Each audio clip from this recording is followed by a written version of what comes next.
Test.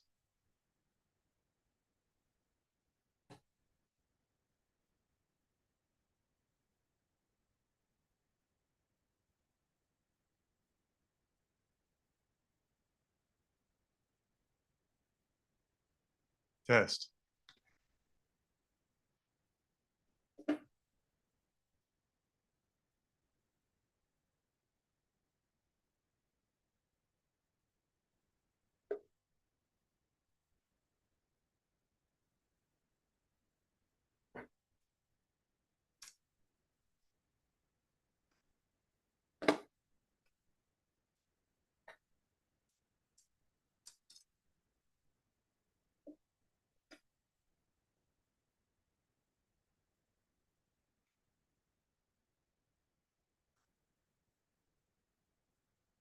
See, does this work? Can you hear me? I can hear you. Can you hear me? Yes, I can. Cool. Great. Can you see me? Not yet. You haven't turned the video on. Okay, what do I do to turn the video on? There should be a little camera icon down there, and it will probably. Oh, there you go. Hey, George, how you doing? Oh, here we go. There we go. Yes. I'm using his computer, so it's like touching somebody else's underwear. You're not really sure what you're doing. I hear you. I hear you. We're actually going live through my YouTube channel at the moment, just to let you know. Okay, I'll try not to swear too much. Oh no, please don't. Please don't worry about that. You do whatever you want to do. But let me put that in the waiting room. There's something that says, yeah, I stopped that. It's a transcriber. I don't need to transcribe this. It doesn't need to be on screen. But the post is going to go live at 4 Eastern time. Right. But right now we're already streaming. I've got it set up, and we'll get it going. I have coconut porter that I got in. I got this. I'm not a day drinker, but I got coconut porter that I got in Minnesota on my last trip up there. A friend of mine gave it to me before I left, and I haven't had an opportunity to drink it, and so that's going to be my drink today. So that's very appropriate. Yes, I think so. So I used the flamethrower picture again for the front page, but I have the picture of him holding up the martini glass in the post. So yes, I actually read the post. I read the post. Oh, okay. I didn't read today the post for the streaming, but I read the post for the RAP in honor of. Oh yeah. No, but I mean for the streaming today. This post. Yeah. Okay. Yeah. So good. I'm glad that you got a chance to read that. I got to get my. I'll do that in a second. I'll set this up when we're about ready to go. I got to. Marcia wants to watch it, so I have to control it on the television remotely for her to do that. You know that Marcia's blind, right? Yes, I do. Yeah. That's why I picked something really, really soft when I made her the hat and the shawl. That's she loved that too. I just chose it entirely on how soft it was. She loved it. So, how you doing? I'm holding up. I'm holding up. I know it's a stupid question, but you're in my thoughts every single day. So I got to bring him home. Oh, there you go. That's a way to do it. Yeah. I didn't know he liked Jack Daniels. That's kind of my drink too. That was his ultimate favorite, but he also liked the martini when he wanted to class it up. There you go. I did not know that. His last drink. Yeah, he may have mentioned it to me. His last drink was a martini, proper martini. But yeah. Yeah, I don't have a martini glass. Unfortunately, I don't have a martini glass, so I can't do the martini thing here. I almost went out to Walmart to buy one, but I forgot. I was over there for something else, and I forgot to pick one up. I was like, "Yeah, I got the coconut porter. I'll just go with that." So locally, it's a local brewer too. It's called Urban Growler, and yeah, it's actually really good stuff, or at least it is when it's on tap. I don't know what it's like in the can, but we'll see. and it's been there for about, when was I in June? 5 months. Austin is definitely known for its microbreweries. I don't know about Well, Waco. they've got them here. I haven't really been to one yet. This was in St. Paul, Minnesota. Oh, okay. Yeah. So it Yeah. moved with you. It meant that Well, much. I was on vacation. This past June, I was on vacation up there, and a friend of mine bought me this and said, "Take it home with you, so you have something to recall us." And then I just haven't You had drove a. home? Yeah, we drove up, we drove back. Saves some money, and Sometimes. your own car. What's that? Saves money sometimes. Depends on how many hotel rooms you need and all of that stuff. Well, that's true. But generally speaking, I can make that trip in with one overnight stay. So it's one night up and one night back, and I'm okay with that. If it Good. becomes 2 and 2, then it's sort of an issue, cost issue. But yeah. Yeah. All I think righty. I'm. Do I I'm have sorry. time to go get a? Do I have time to go get a spare drink? I probably should. You've got plenty of time. And by the way, Okay, you don't have to be here right at the beginning anyway. So I do, but you don't. but I want to. Of I'll let you course. talk for a long time, but I would like to be. Well, I'll introduce you around too. So, when people are coming in. Okay, that makes sense. And you prefer George Hawks, right? That's Cox has always been, always will be my surname. I'm not changing it for anybody. there you go. Just want to make sure. Yeah.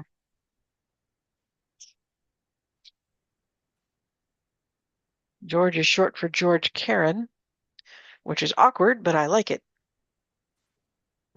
Well, it's unique. Hmm.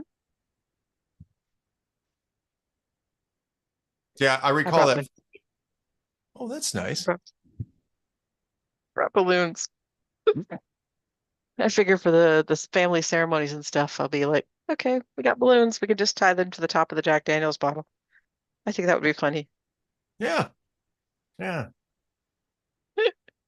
Well, and that's Jazz had an interesting sense of humor about all this kind of stuff too. So I think it's appropriate. There we go. So Grab my knitting. Yeah, I should do that. Dude, let's get the knitting out. yeah, people are going to be flapping their gums. So, you're going to have something to do. I have the world's ugliest baby blanket in progress because it's baby blankets are supposed to be in nice bright colors. She asked for these colors. Oh, that's interesting. Yeah, she like, I would like mushroom for my baby. And I'm like, really? Okay. It's a good thing That you're a dog mom. that's a choice.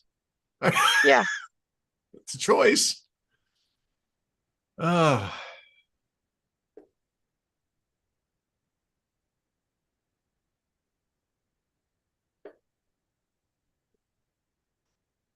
here we go.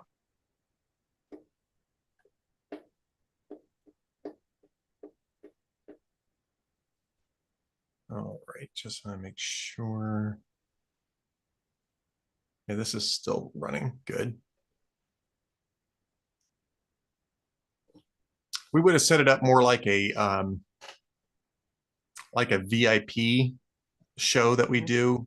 Only still open to everybody, but our producer's out today. So I Okay. told him I'd experiment with Zoom and see how that works. So, and I'll just watch the comment section on the post so that as readers are commenting on this, we can include their comments here. Yeah, let me know whatever questions people have. I'm not Yeah, really going to go into depth about how he died. I don't think they need to know. I have been very. All I've said is really he had a chronic condition that accelerated very rapidly, and that's And all I've that's said. true. That's Yeah, true. And that's good enough. I think that's good enough for Um, everybody. yeah.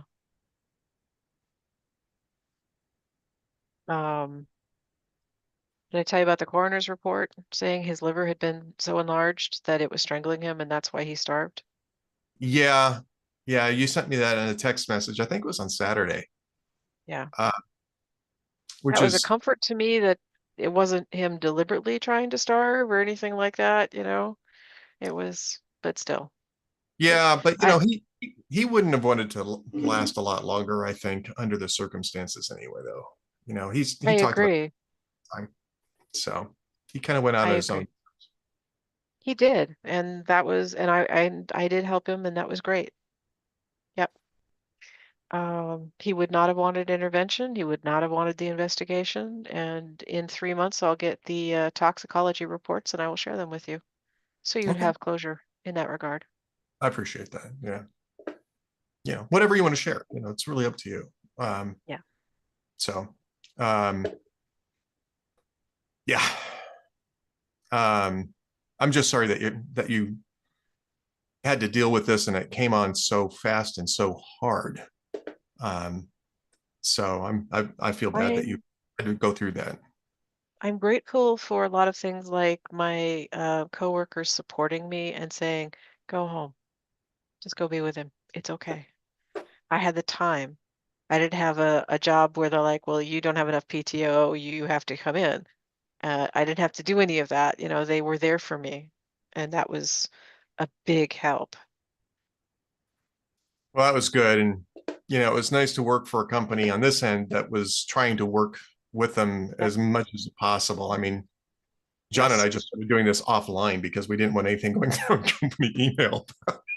We were like, yeah, nobody needs to know L- about this stuff. Let's not put it in writing. It's fine. Yes. Yeah. Nothing that's subpoenaable. I worked in the defense industry for a little bit, so I know some of those lessons still. I did overhear the cops go, "Do we have anything to charge with neglect?" Yeah, well, that's the other thing too. And Yeah. yeah, but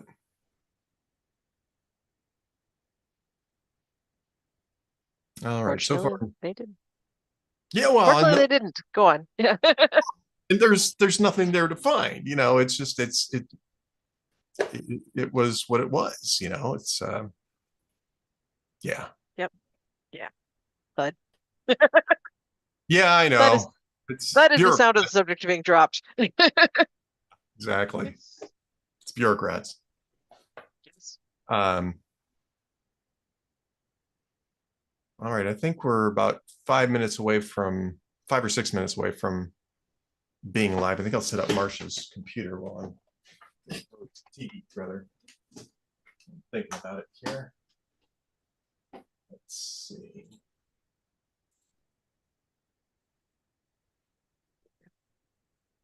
Get rid of that glare. Get rid of the glare. That's my head turning around to the camera. No, no, I'm talking the glare on the wall next to me. Oh, okay. Let's uh, let's see. Get that set up. What I'd like to do. Yeah, that's better. See? No glare on the picture anymore. Oh, I see what you're saying. Yeah, yeah.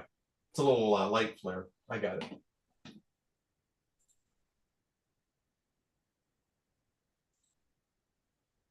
Let's,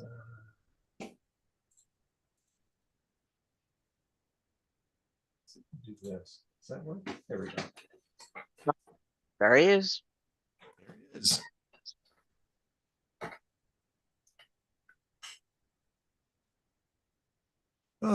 Okay. We commissioned those glasses from a friend of mine who does the glass etching Oh, is that right? because it because that's a Jets glass, you see. Yeah. It's a Jet, and there are no official Jets martini glasses. So That's when the I can NFL.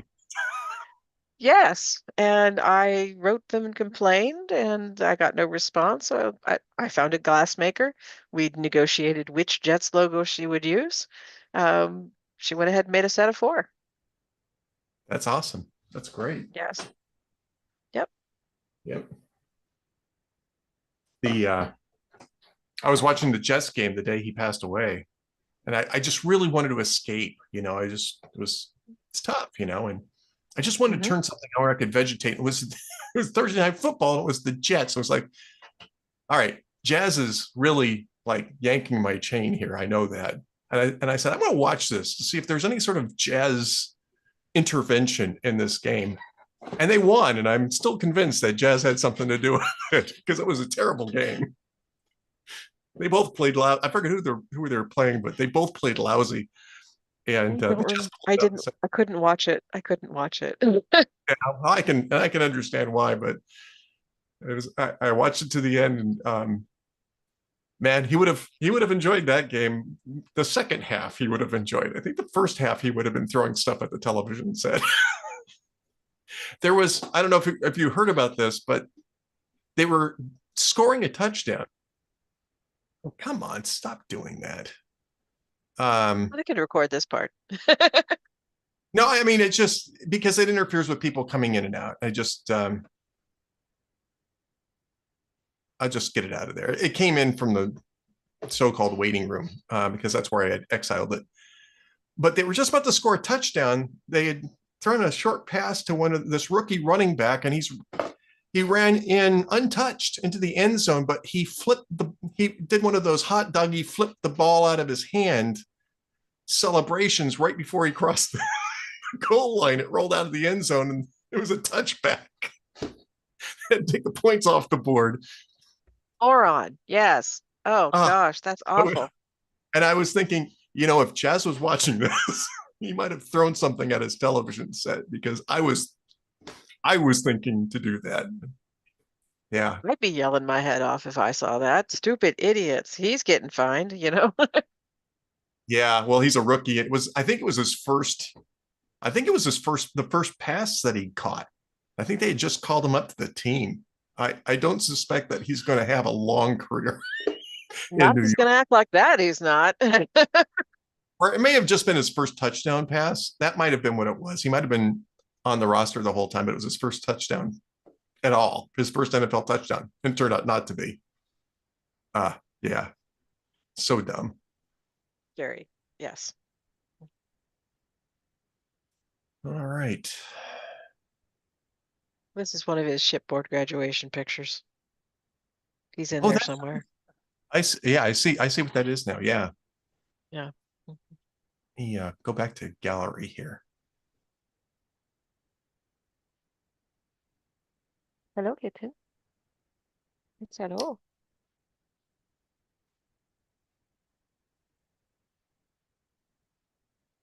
Okay.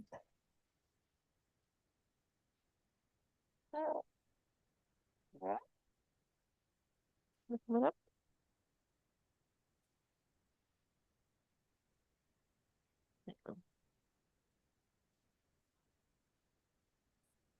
Yes, you can sit there.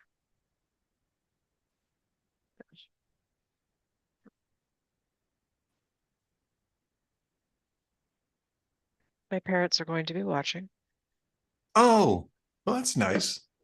and some other family members as well, friends. That'll be good. Yes, you can have a lap.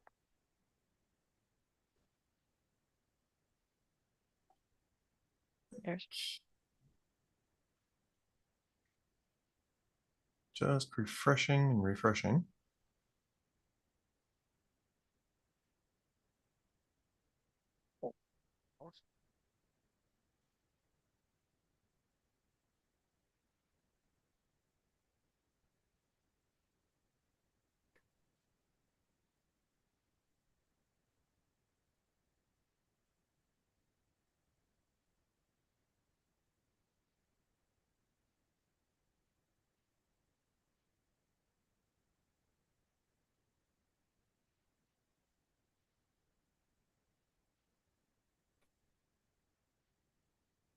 Okay, this should be going live on the site here pretty shortly.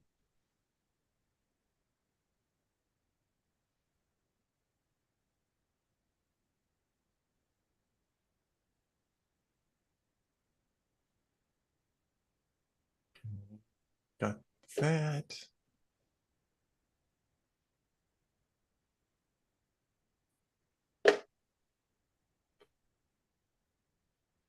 All right.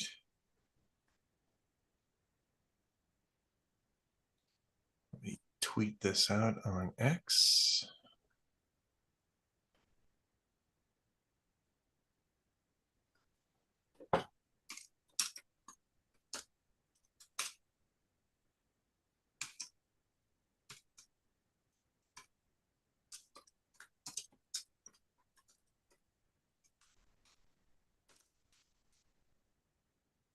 Yeah. Is she going to be on the TV too? No? Okay.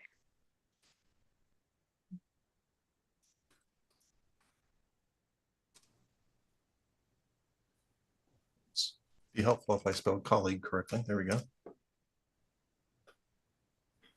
All right. Well, if you are joining us, and we should be live now, we are getting started with our live tribute to Jas Shaw. You can see him raising a glass in my background, and you should be seeing Jas's wife, George Hawks, and she's already got a glass in her hand. And joining us also is our colleague David Strom, also a very good friend of mine. David, this is George Hawks, Jas's wife, and David Strom.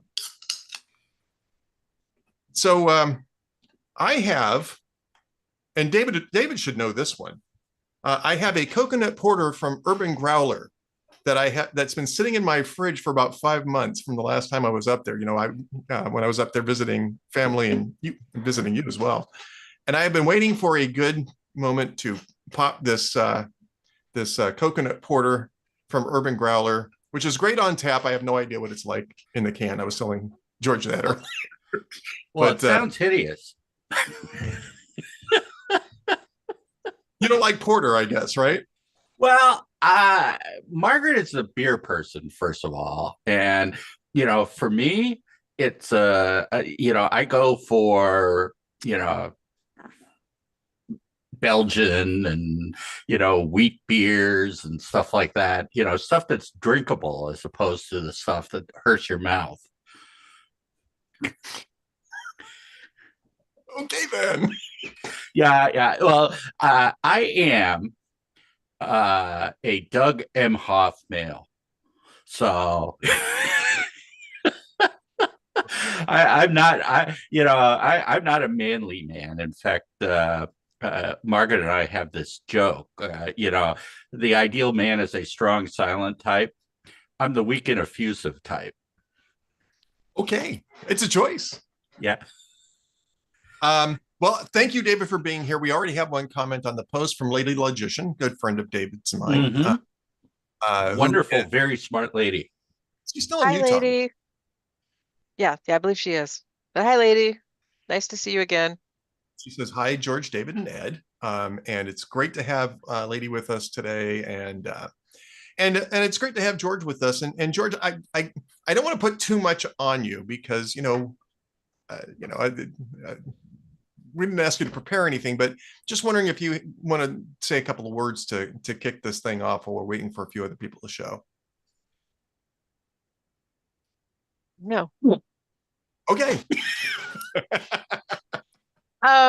You don't really ever know what to say in circumstances like this. You genuinely don't. You don't really know how to take everyone's kindness. I mean, everybody is always saying, let me know what I can do for you. And you don't know what to say other than like, oh, clean my house. Thanks. I just, Which is helpful though. It's helpful for people to come in and do that sort of thing for you, Right. Nobody has showed up to clean the house, of course, but would be helpful. So if you're watching this, go over and help clean up the house. well, no, I've been given lists of cleaners. I need to just go ahead and make some phone calls and that'll take care of that problem. But I do have his ashes. I did take him home today. Oh my gosh. I love that. Isn't that awesome? That's awesome. Yeah. I never would have thought of a Jack Daniel's bottle as an urn, but that is just so jazz. And for the record, one human does not fit in a Jack Daniel's bottle that size, you need to have Oh. two. Just out of curiosity, just so you're prepared in case you ever feel like doing that yourself. So, So I take it if you're a true martini fan, you could do one for the gin and one for the vermouth. And you'd be okay. So for the record, did you use the flamethrower? When, yes, I have used it. It's a matter of when do you want to know when I used it? Yeah, Oh, I've no, I meant, was that a fitting tribute to jazz to uh, do the to cremate him that way. I'm sorry, the flamethrower doesn't get hot enough for that. uh, I can toast the surface perhaps, but other than like, I did actually use it to toast a creme brulee because that's the one thing that they actually recommend you use it for. When you're signing all the waivers and stuff.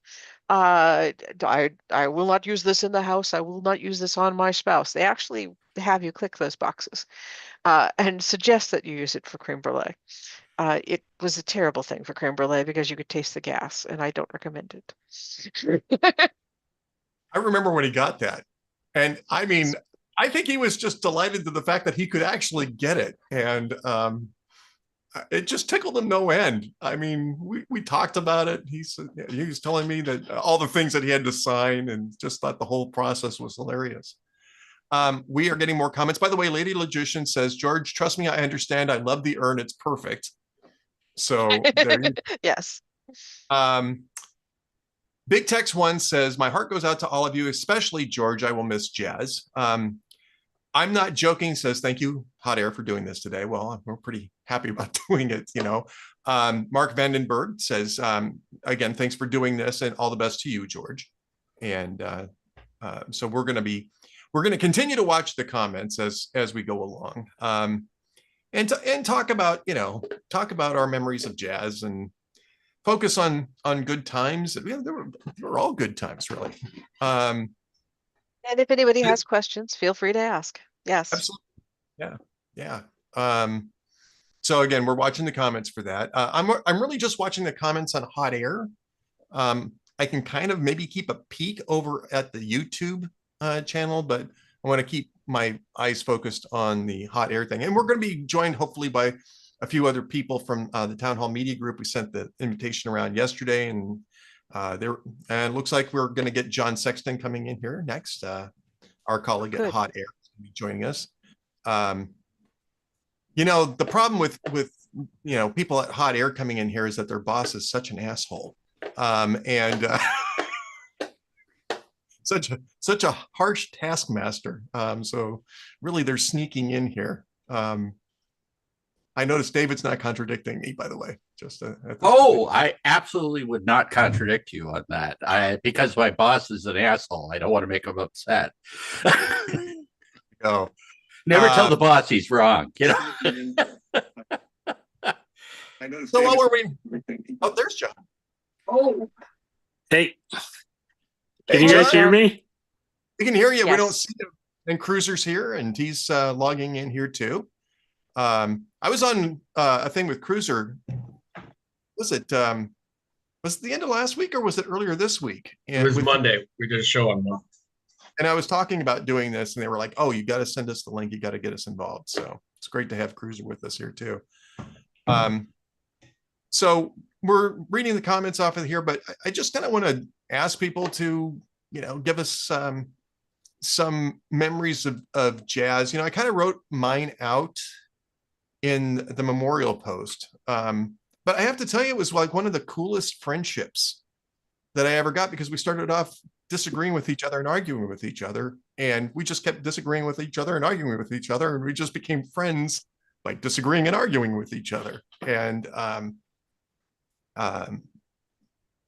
it was really, it was pretty special. And the thing that I got out of that, and it's always been true, was consistent the entire time I knew Jazz, was just his big heart. And that was where he was coming from. I have a big, I was too much inside my big head at times. He was inside his heart. And, that was one of the things that really, I think, made me love the guy. He was just that kind of a guy.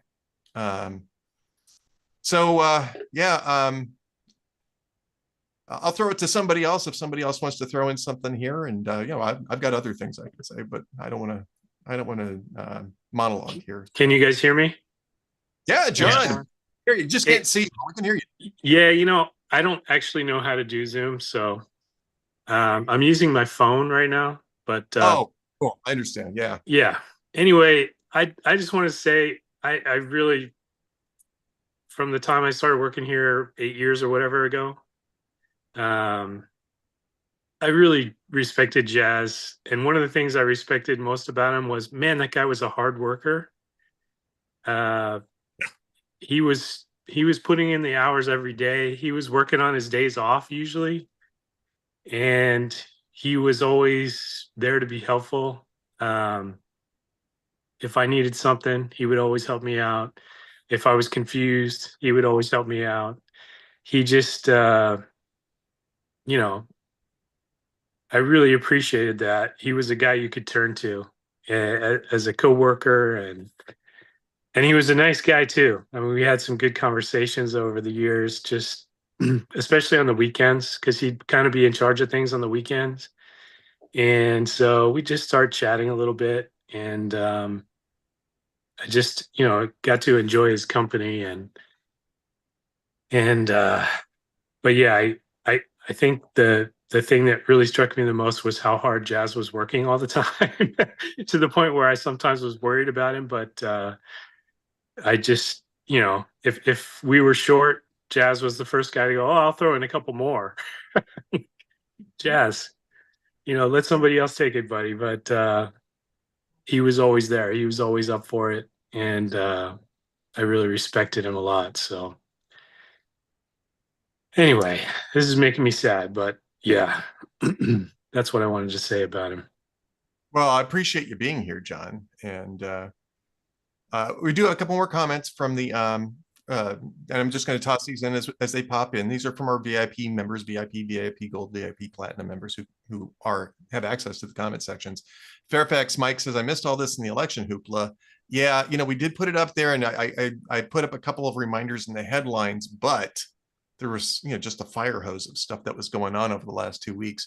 I thought I put the link in the show post or in the show post, but I guess I didn't. I'll find the link and I'll put it in the comment section.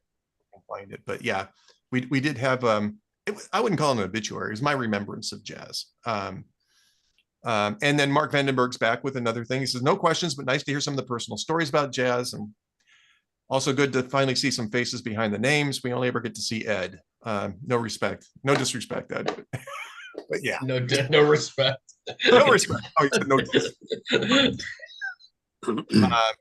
And Lady Logician also says that's how Jazz and I got started arguing policies. Then we did our blog talk radio show, which I'd forgotten about until a day or two after he passed away, where the friendship was cemented. His natural curiosity about everything was inspiring.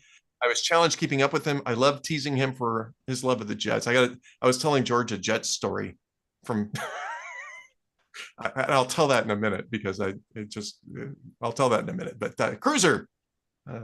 Just so you know, my parents are watching. My parents are watching. You might want me to leave then. Just kidding. Warning for Cruiser, apparently. Get the riffraff to go. I just texted Stephen Green too. I think he's finishing up his Florida Man Friday column right now. And so hopefully he'll be over after that. He's like, since we're not doing our thing today, he probably pushed that to the last minute. But so Jazz is so back in the early days of the whole Tea Party movement, when we all started going to conferences all the time, when it seemed like that was going to be our lives forever. That's how we all met in person.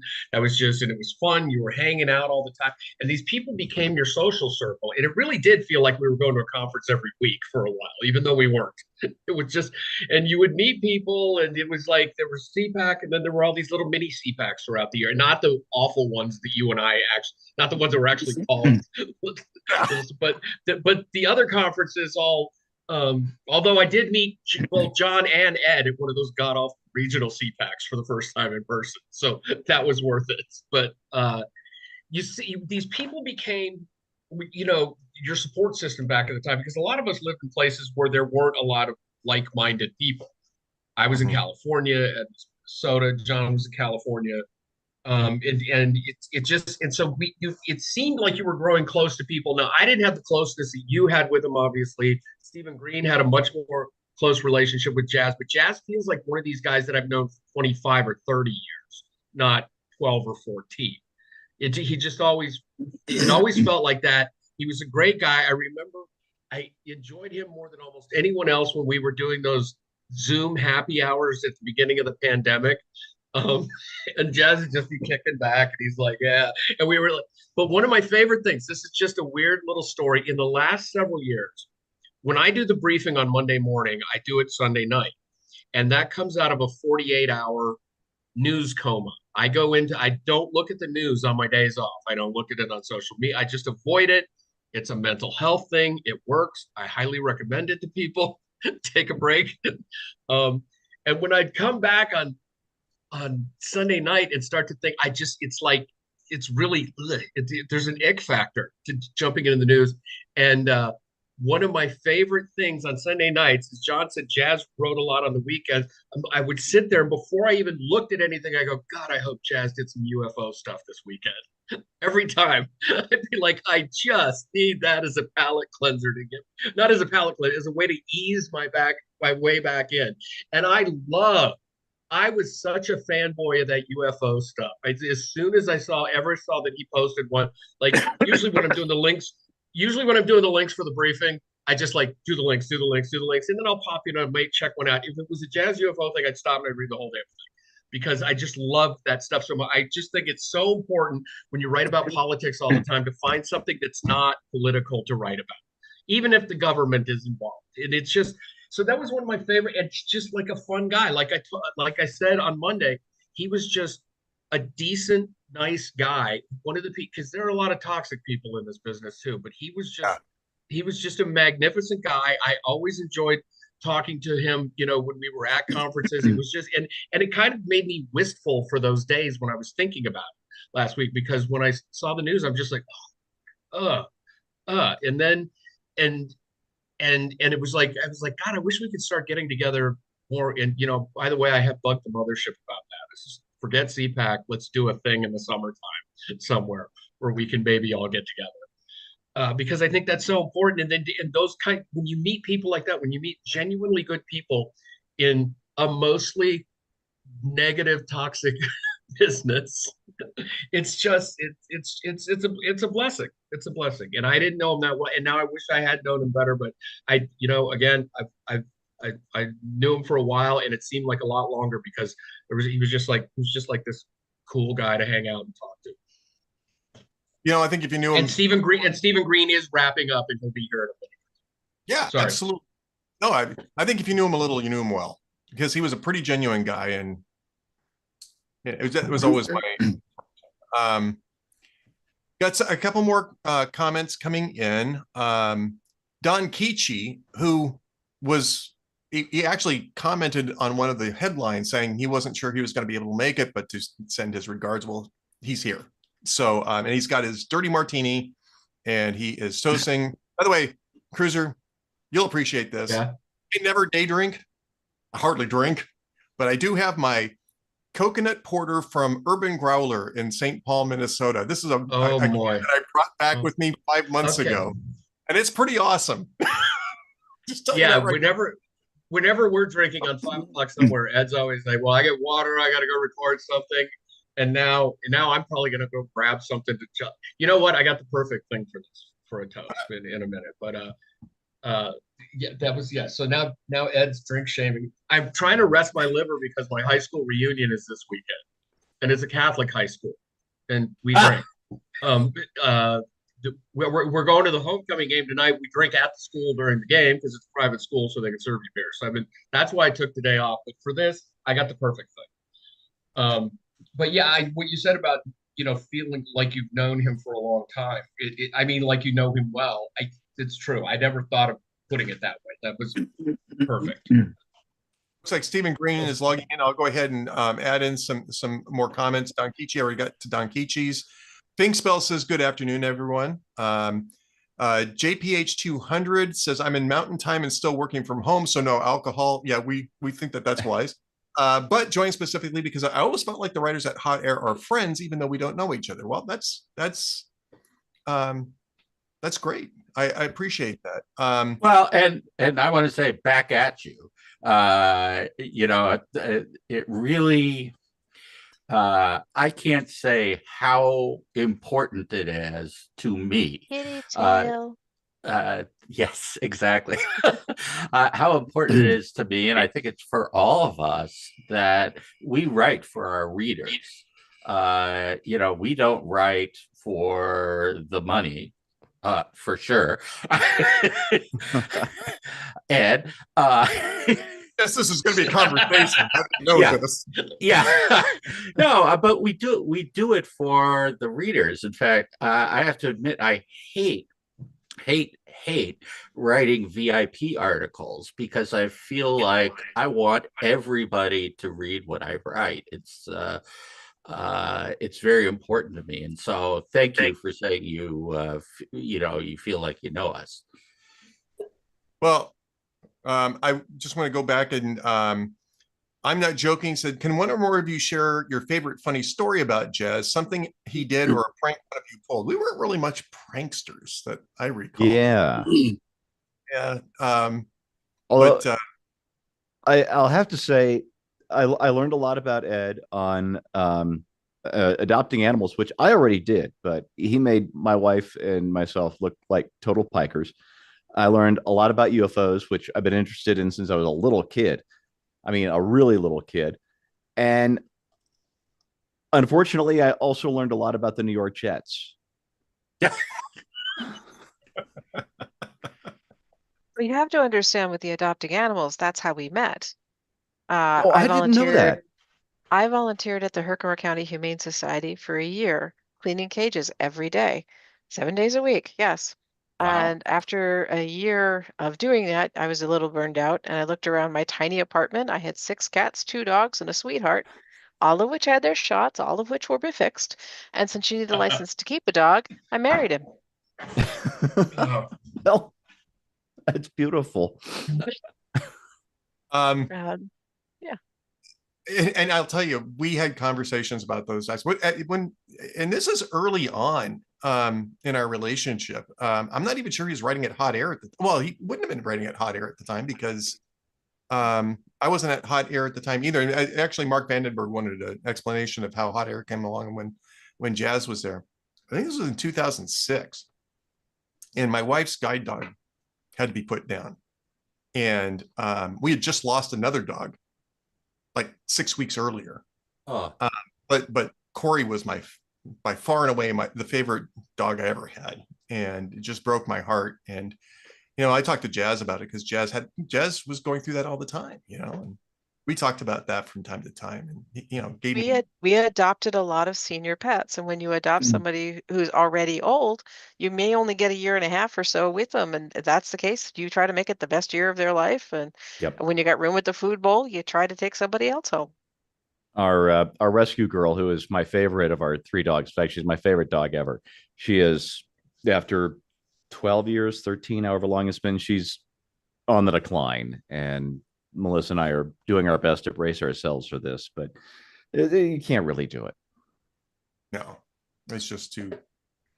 Well, Ed knows when I first started at Hot Air in the first 3 weeks, my parent of who we had for 22 years passed away, and it was a shock.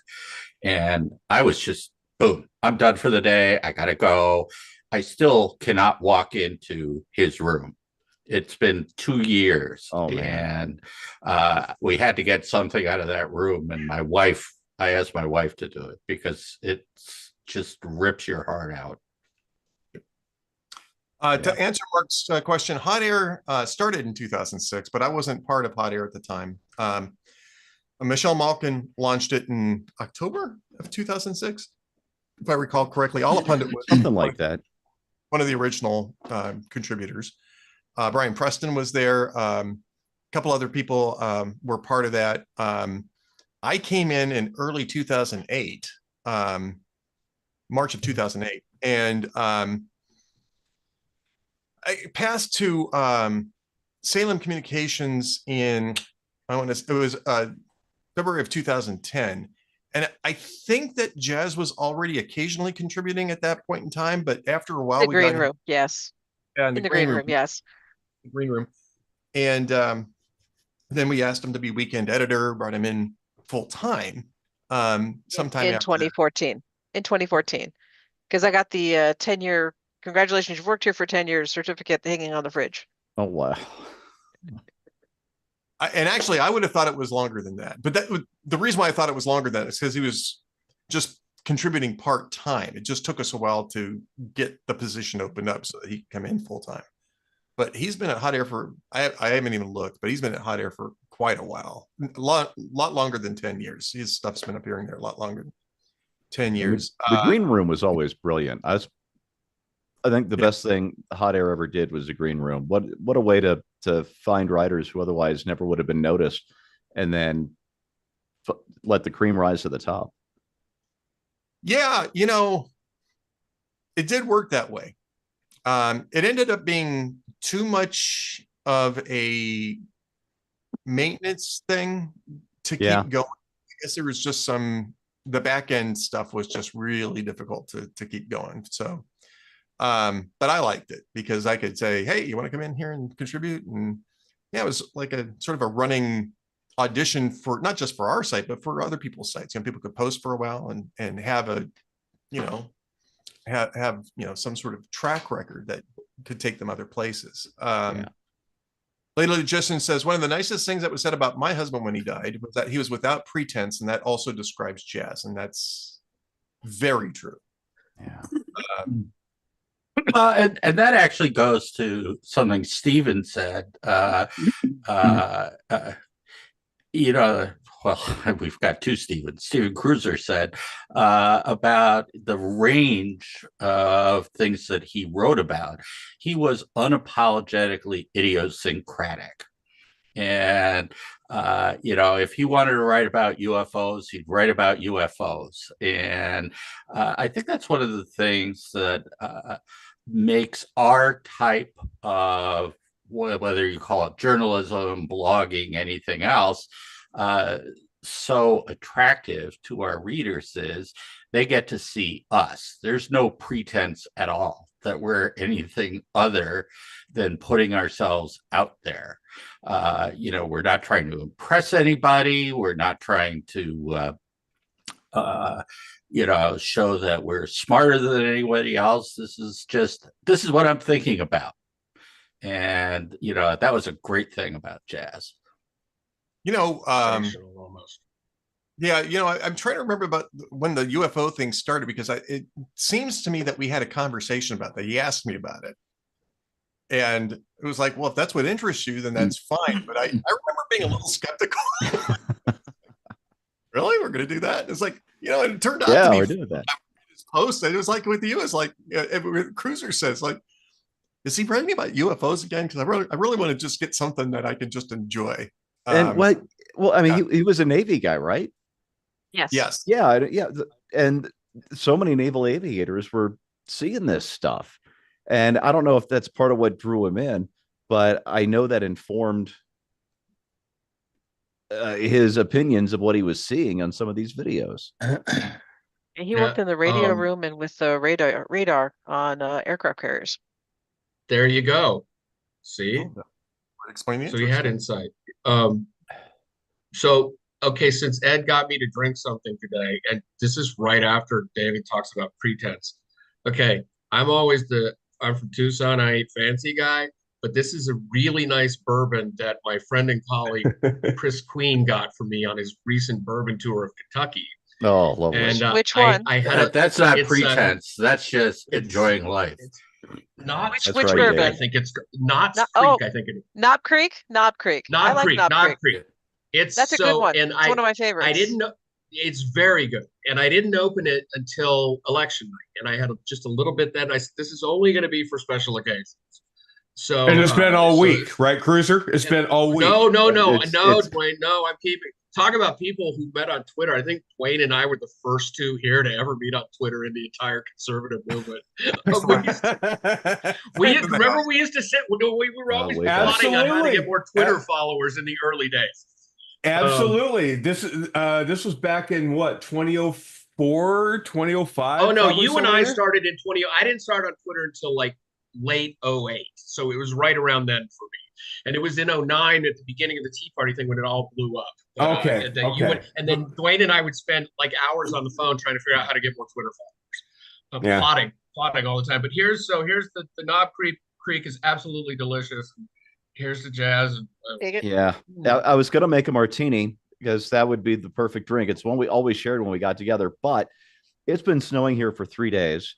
It's too damn cold for a martini. And just to let you know where my mindset is right now, I haven't been able to leave the house since the 10-minute drive taking my kid to school on Monday morning.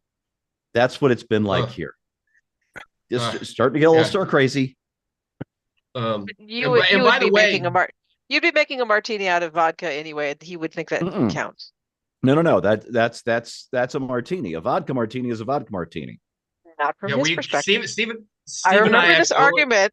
You gotta have Steve and I he- actually he- have this. I've been Jazz making a always gin felt martini. it had to be gin, and it always had to have vermouth, not just waved in the general direction of. No, I And I do 5-1 on the gin to vermouth. What was Jazz's ratio? Do you know? either sometimes he would do 4, sometimes he would do 6. Hearts full of youth, hearts full of truth, 6 parts gin to 1 part vermouth. But Okay. There you go. but my Um, my father likes to just wave it in the general direction of Yeah. bottle cap, kind of thing, and that's what he likes. He just likes a glass of gin. Let's be honest. Yeah. But yeah, he For was very medicinal insistent on it purposes. being gin. Yeah, exactly. By the way, And by the way, David, I'm full of pretense. I'm actually a closet lib who's just hanging out, biding my time here until I can take Jennifer Rubin's job at the Washington Post after her family finally commits her. I'm going to have to resign from the Washington Post if she doesn't do it. So.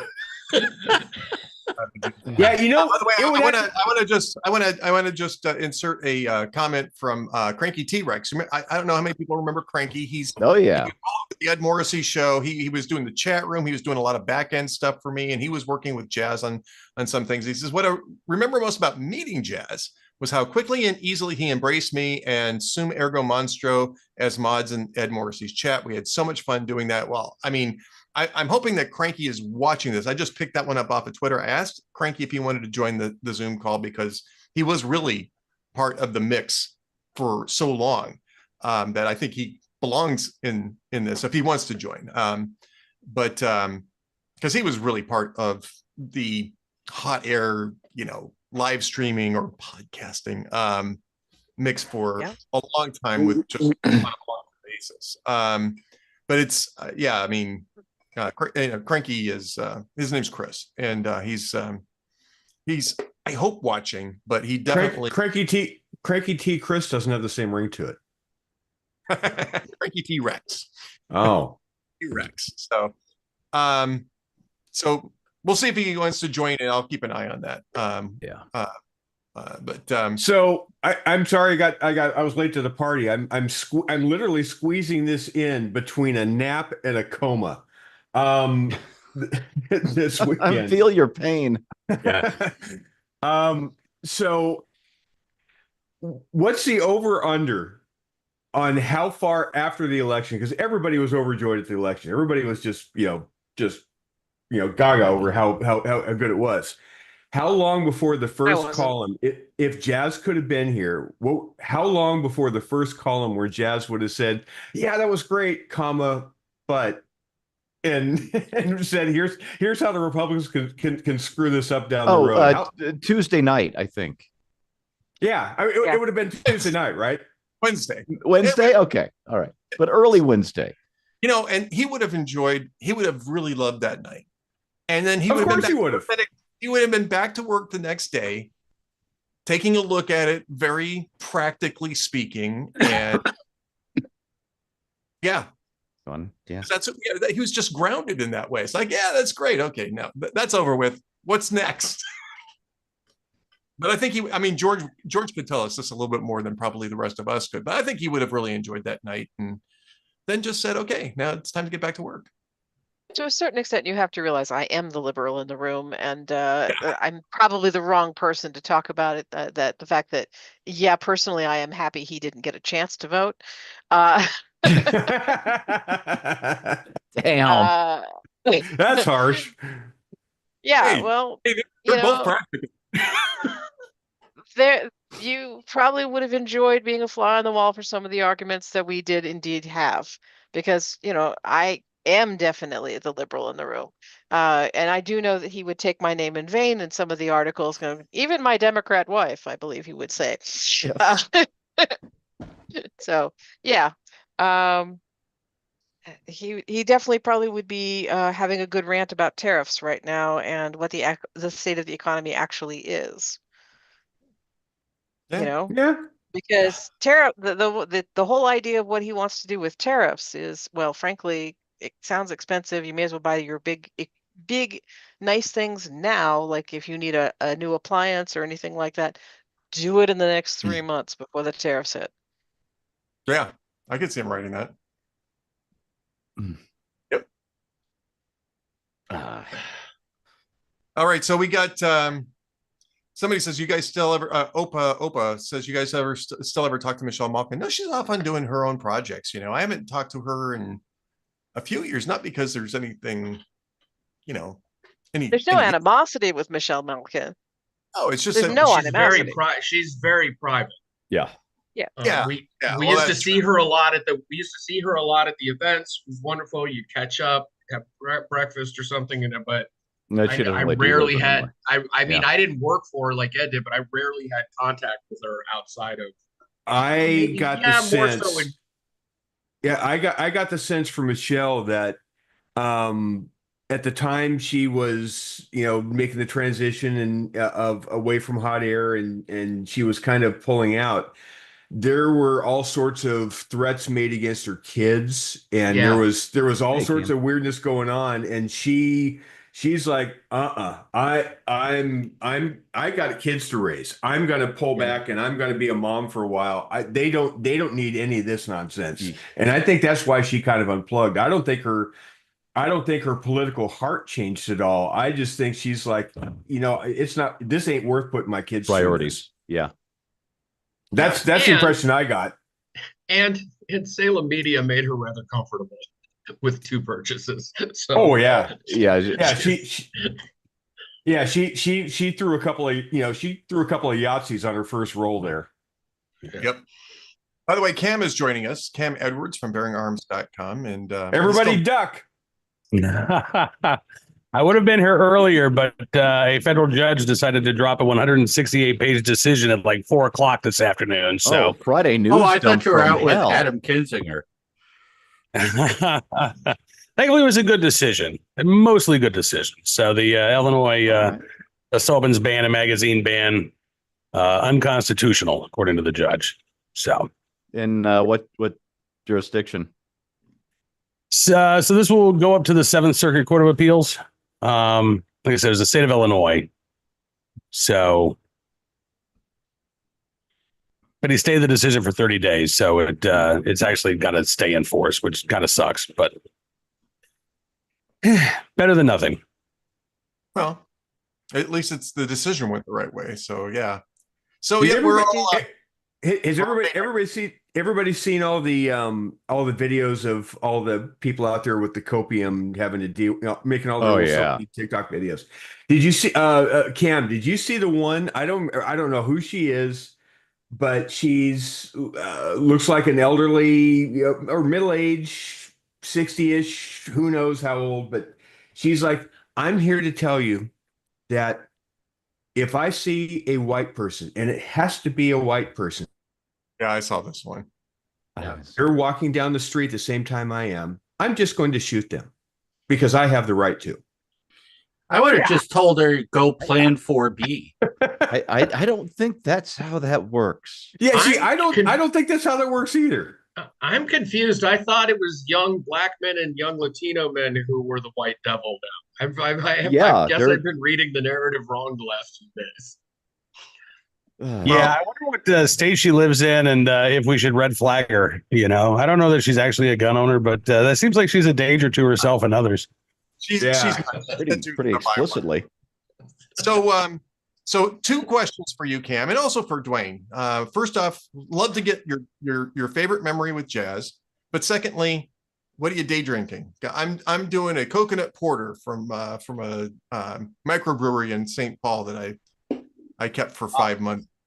All right, well, so I have Bob Dylan's bourbon here, Heaven's Door. This is the Revival, straight from the bottle. Cam was the first man to drink straight from the bottle on 5 o'clock somewhere. Yeah, it was glorious. Absolutely glorious. And as for my favorite memory of Jazz, I was thinking about this because I'm trying to think. I mean, we had Jazz on Cam and Company when we were still doing it on NRA News. And I can't remember, Ed, if you introduced me to Jazz, if Cameron Gray was the one who said, hey, we need to have Jazz on the show. But I know that the first time we had him on, we were talking about some crazy New York gun law.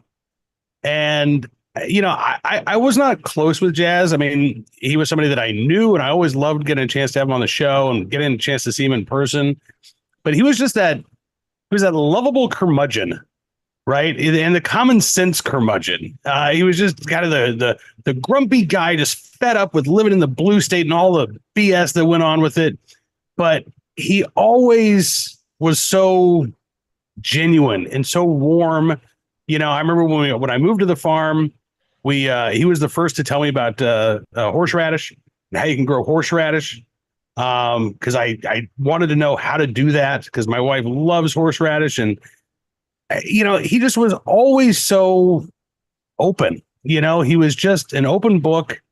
He had even though he was a little bit curmudgeonly, there was also this, I don't know if innocence is the word for it, but like when he got his flamethrower, like he was like a little kid, right? He was like a little kid on Christmas. And I love that. He had a flamethrower.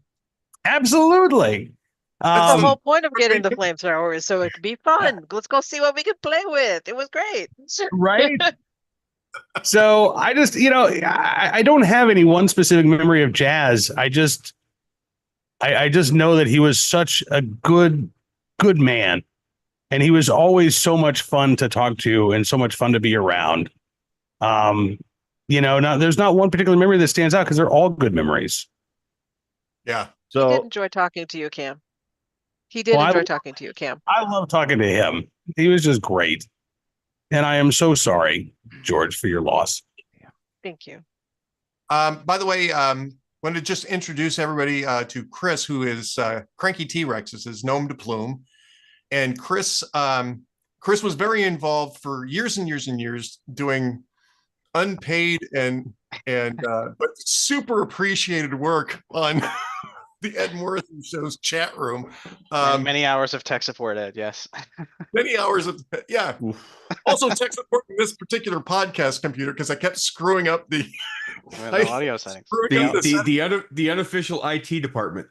Yeah, kind of like that. He was Mighty IT. I think if he wasn't using Cranky T-Rex, we'd have to call him Mighty IT.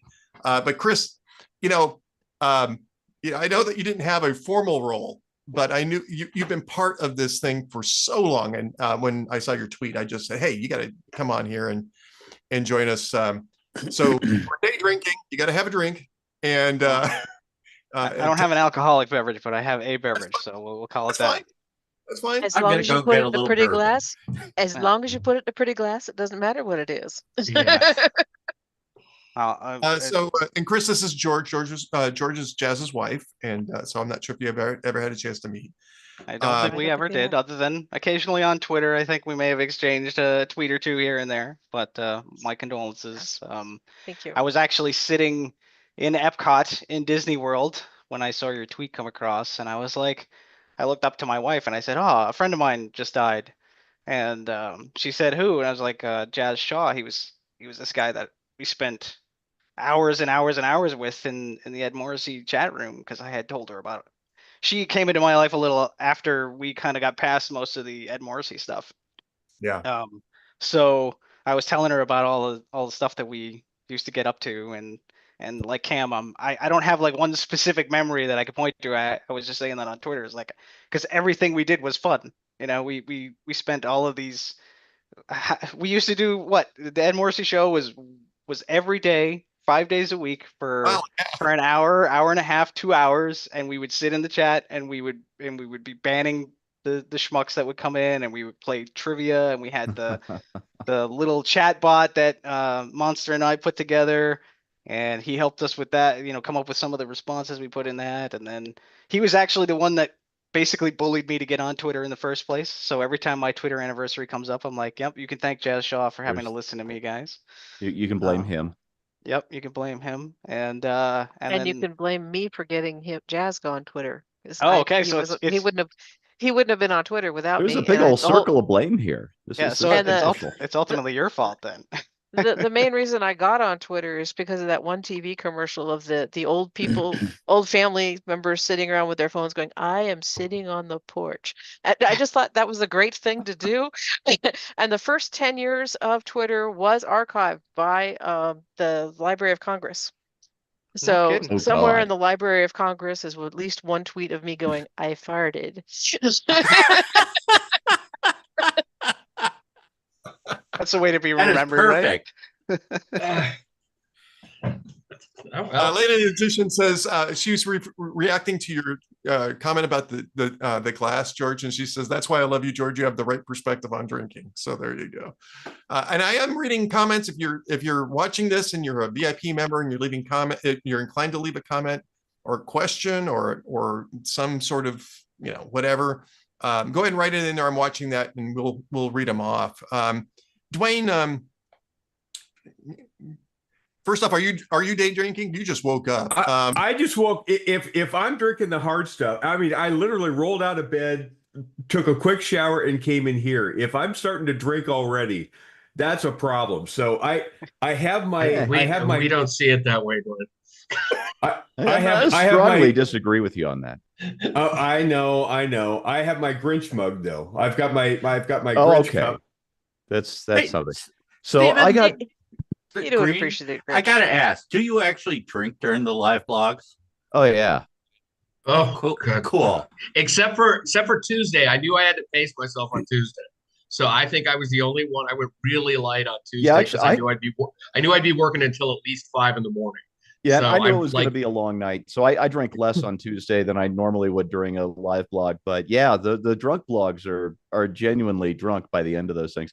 I got the news from Amelia Hamilton. She texted me what I thought out of nowhere to ask if it was true about Jazz. And I'm like, oh my God, this is first I heard of this. What do you know? And she said nothing but this tweet. And I'm like, oh God, we work for the same company. Let me check our Slack channel. And sure enough, but the first thing I thought of, and it's ironic that Amelia was the one to tell me, is that my favorite Jazz memory was at CPAC at 2018 or 2019. And through some random happenstance, if that's not redundant, it ended up being Jazz, Amelia, and me hanging out in that sports bar that I don't think is there anymore, at that stupid resort place where we're the Gaylord, where we do CPAC now. And the three of us must have hung out there for 2 or 3 hours, drinking martinis, eating food, cracking each other up. And at one point, somebody had left their credit card like right in front of Jazz on the bar. We're sitting at the bar. We're not at a table. And Amelia reminded me of the name. I don't know how she remembered this after 6 years, 7 years, whatever it's been. The name on the card was Lester Berman. We spent the rest of this time trying to get Jazz to admit that Lester Berman was his secret identity. It does sound. So I feel like I remember seeing pictures from this. Like you guys tweeted out a shot of you guys sitting at the bar. Yeah. I while I'm still texting with Amelia, I'm in my photos app looking for that photo because I knew we'd taken one, and we were lit and laughing. And again, it was randomness that brought us all together at that stupid sports bar that day, but it was some of the most fun I've ever had at CPAC. So let me You know, let me. you guys are making me feel like I am very much not one of the cool kids. Well, you Uh, aren't. Why? I know. I We've never always was. said that about you behind your back. Yeah. Well, yeah. We have a whole we have a now we feel whole better about listserv thing that we still do talking about you not being one of the cool kids. we feel better about things knowing that we're no longer talking about you behind your back. You're right here, so it's I'm fine. right here. It's, Exactly. The weight has been lifted. Let me do my quick jazz story, and then I seriously I gotta duck out, and I got a bunch of other things I got to do. And George, again, my condolences.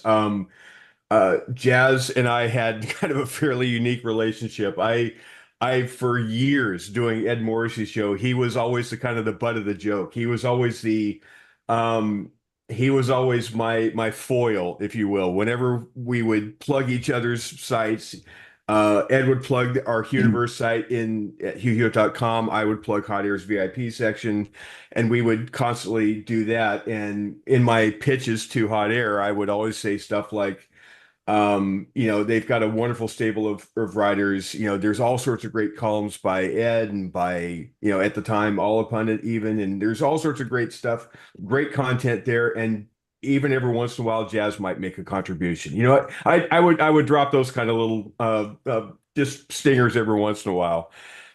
And then we got to the 2008 convention, McCain's debacle in the Twin Cities.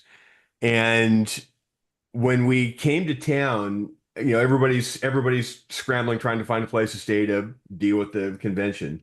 And Ed graciously opened up his house to me. And this is, after years of doing the Ed Morrissey show and doing this Friday bit. And so I show up, and then right at the last minute, I think he said, "Oh, you know what? Jazz is going to stay with us too." And I went, "Uh-oh." I've never actually cleared with Jazz the fact that I'm making him the butt of the joke all these years. And I'm thinking, okay, how's it? Oh, he's fine. He's fine. He's fine. Ed, he's got to be totally fine with it. So we show up together and we shake hands and meet and all the pleasantries. And yeah, it's just shtick and all that's fine. And then Ed and Marcia go off to bed, and we're about ready to separate. And so it's just the two of us in Ed's living room in the Twin Cities. I remember this real well. And we That's when start he kicked your ass. and I'm waiting for it, right? I'm waiting for it. And never piss off a Navy guy. I know. And so I tell Jazz, I said, "Now seriously, it's just you and me. It's just shtick, right? And he says, "Oh yeah. I know. I get it. I totally get it." But about McCain's tax policy, or he starts, and it's like, oh, Jesus, I'm going to be here. I'm stuck. I can't get out from under this.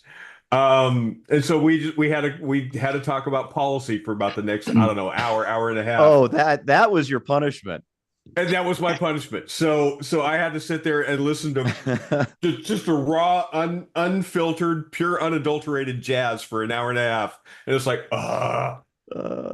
but no, it was great. We actually, I think he didn't take it personally, and it was just I don't know, it was just shtick, and he seemed to be okay with it. There was a couple times where I would we would trade emails back and forth, and I said, he said, "I heard you ding me again," and I said, "Well, yeah, kind of all in fun," and he says, "Yeah, but about about what I really meant to say."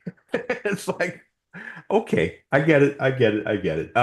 No, he was a great writer. He was a great writer, and he kept a lot of people grounded from getting too out in front of our skis. I'm sure if he could have, he would have rained on my optimism leading into this election cycle. I was pretty optimistic just because I was looking at the numbers and crunching the numbers, and I'm sure he would have been the counter, because I was looking for it. I was looking for somebody to temper my optimism with data, to say, look, here's why it's not going to be as good as you think it is. Because I was looking for that, and I'm pouring over hundreds of polls, looking at all the internals, looking at all the the underlying metrics behind the makeup of all these polls.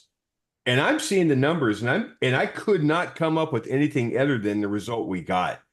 And I kept waiting for somebody to tell me. And I figured if Jazz were healthy enough and he were fully in the game, he would have come up with something to kind of temper the optimism, and he would have made the best argument because he was a great writer, and he would have made the best argument that could have been made.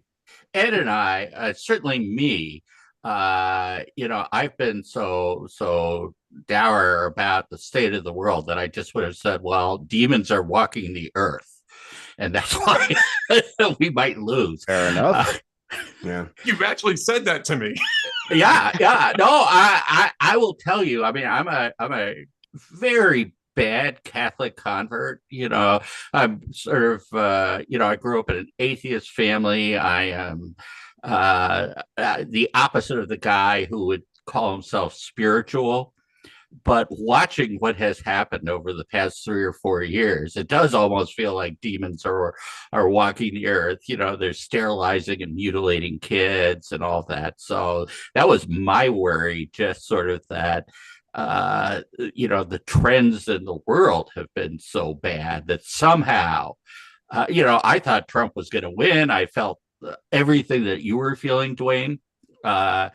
But I had this superstitious feeling that somehow Satan was going to get in our way. And 10 years ago, I would never have even thought anything like that. Well, my counter to that was the Butler rally, right? And there is no reason Trump should be walking around outside of God's hand of protection. That was amazing. I think that was a providential moment, and you can't tell me otherwise. I might be nutty about it, but I'm telling you.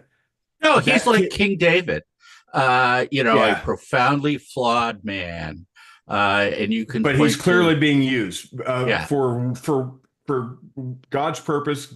For whatever reason, I don't know what the plan is, but clearly God wasn't done with Donald Trump yet, for whatever reason. Anyway, I'm just a pessimist by nature, so I was walking around going like, all the metrics and all the signs seem to be leaning towards this is going to work out the way we want it to work out, but I'm like, I'm not engaging in that optimism. I'm not doing that. So my wife is watching the stuff come in, and she's like, I think he's going to win. And Starjax Ed, one of our other good friends, we were having this conversation. We were talking about 2012 and how she knew that Mitt Romney was going to win. And I kept telling everybody like, no, he's going to get destroyed.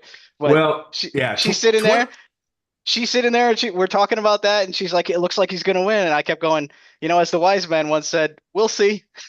So 2012, we all thought that Romney was going to win because we bought into the internal polls, which weren't based on anything, and we assumed that the country was going to recoil in horror at Obamacare being passed, and it was going to be handed to us. And we were dumb. We didn't have any of the data. We didn't have the metrics. We didn't have, early vote versus same day voting and mail-in ballots, and we couldn't see what was coming in real time. We had Orca this time. Remember Orca? Orca, yeah, exactly. Now this time, it doesn't matter about this. It didn't matter about the spin of the pollsters and what the top line was. It was always the underlying metrics. When you saw the approval index, when you saw how many people were turning in by party ID in Arizona, Nevada, and I mean when you saw all this stuff. Can we get back to talking about jazz? I was gonna say there's one person on this call that does not want to be having this conversation. Yeah, no, I get it. I get it. Damn right. And I got it, and I'll bring it back around to him with this. So I'm reading. What was it? I think it was late yesterday. There was a story in the Hollywood Reporter talking about, well, maybe the celebrity endorsements did, backfire. That was a good article you wrote. It's an interesting article, right? And I was thinking, well, I don't think it backfired. I mean, I just don't think that they don't really have that kind of influence when it comes to voting. And I recalled when Taylor Swift was, issued the endorsements right after the debate. And I wanted to go back and find out what we'd written about it. And it was Jazz that wrote about it, right? So I'm reading Jazz, and it was this great post from Jazz. Is like, you know, I'm not saying that it's not going to, you know, it's not going to have an impact. I'm not saying that she isn't great. You know, I have a lot of respect for her. In fact, he and I probably would agreed all the way down the line about Taylor Swift. I got a lot of respect for her. She fights for herself. Right. I like her, you know. But he was like, yeah, it was like one of those things that, what does this got to do with the price of rice in China? It was like so clear. It was so just grounded. And it was like, you know. The problem with celebrity endorsements is they tend to be speaking to, you know, their own bubble. Right. A lot of the times they were already Harris fans kind of thing, or that kind of thing. And there's a lot of overlap on who was doing the endorsements. And dust high like on the I'm just, Dwayne sounds like he's disconnecting here, but yeah, wondering what that was. That was Wayne. It was just really common sense. And if you read that post, it was the day of that endorsement going out. He was totally right about it. You know, 2 months later, he was completely correct about it. He had that thing nailed. And that was part of the thing that I liked about Jazz too. And I think I wrote about this a little bit in my post, which is that, you know, occasionally I just wasn't sure if my take was really where it should be. And I would run it by him because he had really good sense about things. And, you know, he had a heart that really kind of drilled down to the essence of matters. And so occasionally I'd say, hey, can you take a look at this? Because I'm not sure if this is going in the right direction. And he'd say, yeah, you know, this looks fine to me, or, you know, or, well, I think you're off. And this is the reason why. And notice how he never does that to me. It's because, you know, you were always off. Yes, exactly. Yeah, he had very, what's the word I'm looking for? His ability to see through the bullshit was pretty much unmatched, whether it was yours, some politicians, or probably even his own. But he was also, you know, he was willing to take a stand to take a position that wasn't necessarily going to be the one that, you know, most conservative readers would agree with, right? I mean, he always had a very thoughtful approach, but he could surprise you. He was his own man, and I really liked that about Jazz too. There's nothing worse than going. This is why I don't watch any of the Fox News evening shows, and almost never turn it on. Is I know exactly what they're going to say, and I find it profoundly uninteresting. And you know, some of it I agree with, most of it I agree with, but some of it is just pure bullshit. And you know, I'd much rather have a raw take from somebody who is just telling me what they think, and whether I agree with it or not, at least I value it. Yeah. My favorite thing is just that you could always tell it was Jazz's post. So like I would go to Hot Air and I would open something up, and I wouldn't usually look at the byline. I would just pop it open. And within like the first 3 sentences, I'm like, oh, this is a Jazz post. Jazz. And then I would scroll up and I'm like, yep, Jazz wrote this one. You know? So it was just, there's a lot of writers that you could do that. But most of the news writers, you could never tell who actually wrote it. It's like, oh, okay, it could have been a copy editor for all you know. But when you clicked on something Jazz wrote, you knew Jazz wrote it. And that was always fun.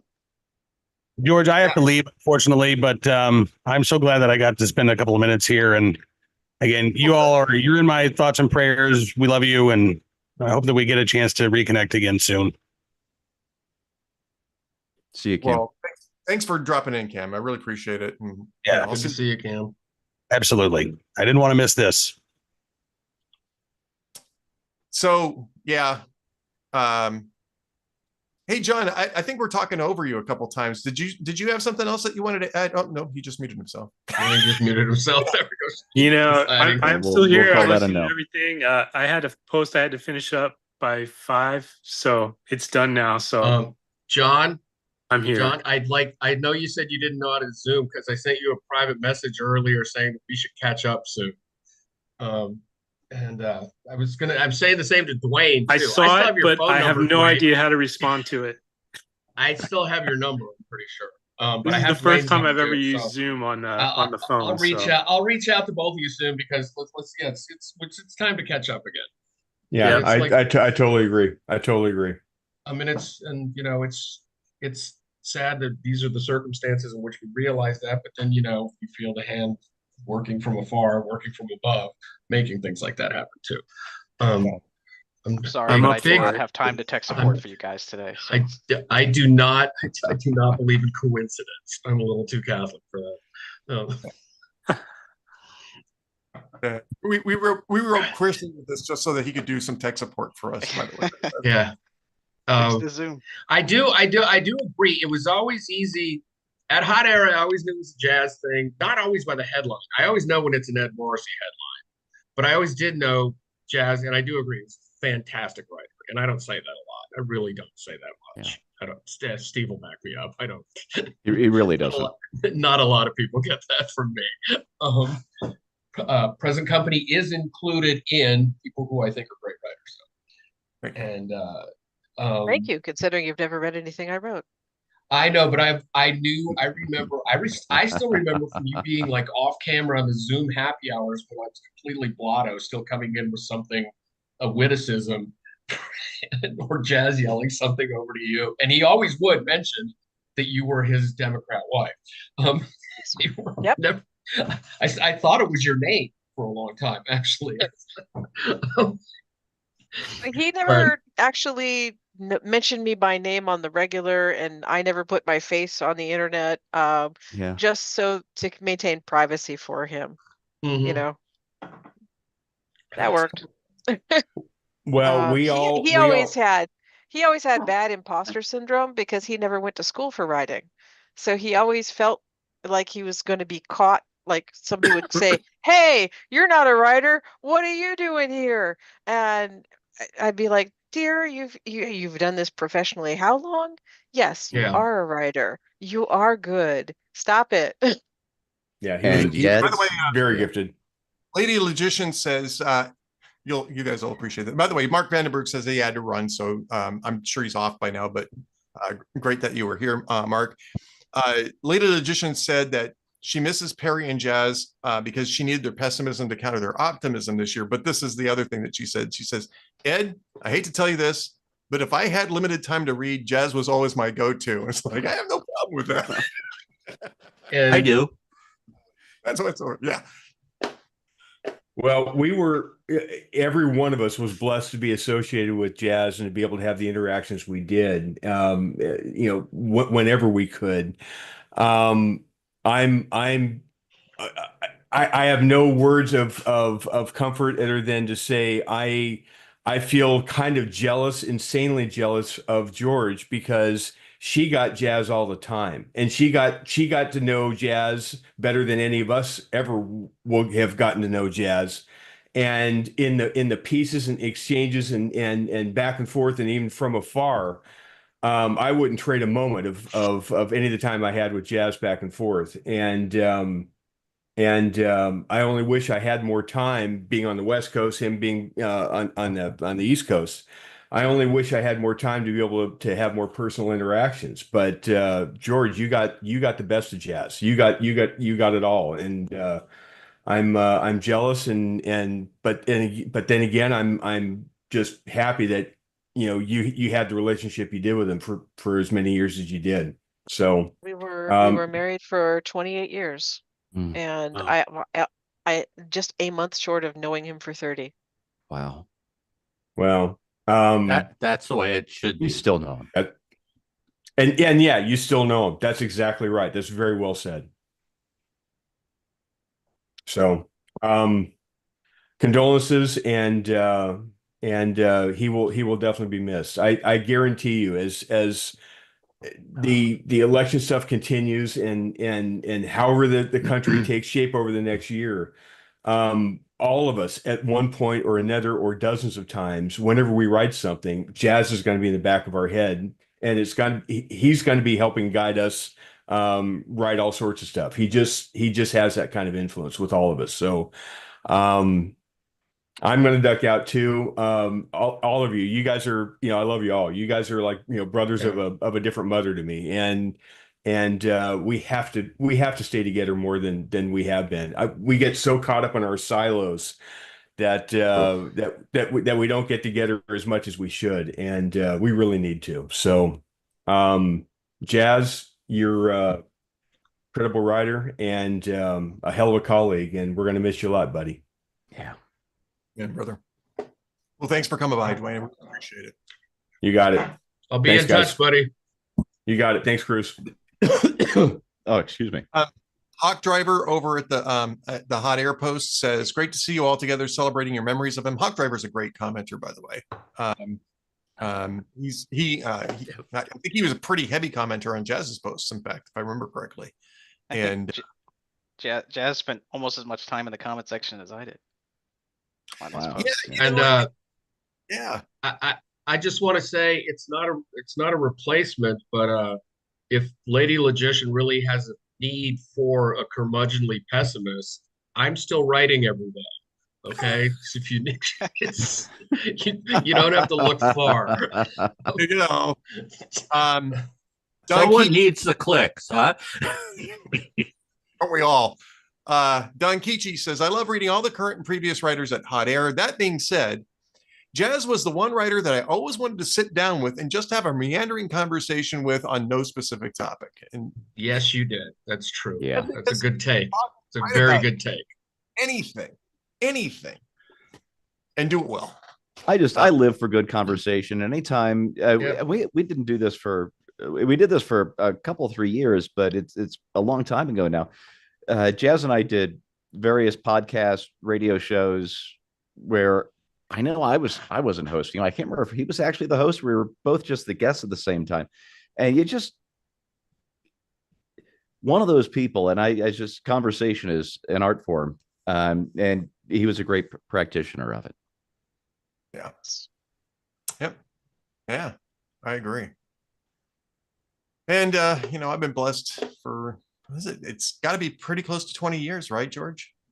That Jazz and I Like, yeah. It's pretty close to it. Yeah. Closing in It's- on that. Yeah. He started the blog Running Scared right after the towers fell. See, I don't think I think I ran across him first at Middle Earth Journal with Ron Beasley. And Running Scared was the blog that got him introduced to Ron Beasley, and then moved to Middle Earth Journal, and then Pajamas Media. Yeah. Well, and that just points to how crucial blogging was to bring up people like Jazz, people like Ed. Suddenly talents, people who have unique insight, common sense, people who are not credentialed, which I think is almost like a lobotomy these days, the credentialism. And suddenly you have people with unique insights. And, I don't know whether Jazz, you talked about the imposter syndrome.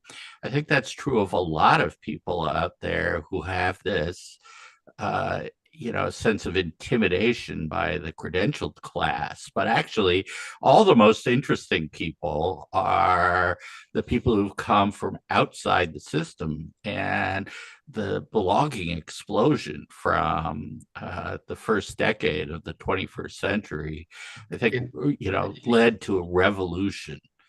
You look right around 2000, 2001, like most of us started then. And we were all blogging into the void. None of us had audiences. Oh, yeah. None of us were doing it for money. None of us, and it was just, and we all came from different parts. There wasn't even a country, hope of money. Disparate, the one commonality at the time probably would have been Blogspot for most of us. That would have been the one thing. And then it all started to convert, or WordPress. Yeah. And then we all came from all these different places with no audiences. We started picking up audiences. By the time I knew of Ed, he already had an audience. In fact, on my old solo blog, the biggest traffic day ever was when Ed linked to me after that god-awful CPAC, when you linked to me on Hot Air. But it was just wonderful how everybody came together, and then we all seemed to, I know the technology was just getting good for us then too, but we all seemed to start like right around at that same time. And It's, Oh. you know, you think about it, it's kind of magical the way the way we were able to find each other through, well, it was Twitter that really started to bring a lot of us together. But it was just wonderful that so many like-minded people came from so many different parts of the country after starting on these solo journeys. It was just amazing.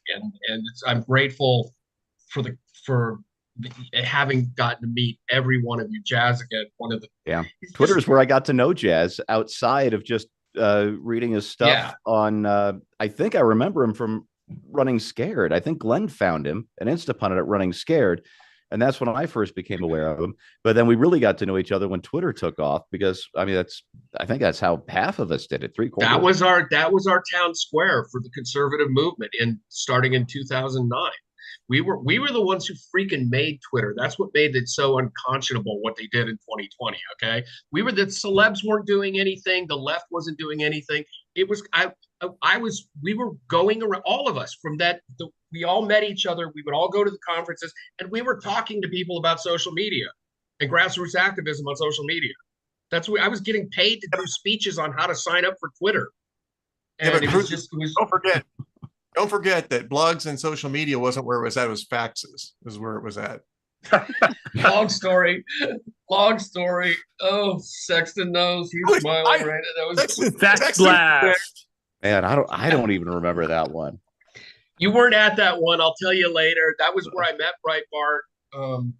I really wish Jazz had been there. I really wish Jazz had been there too.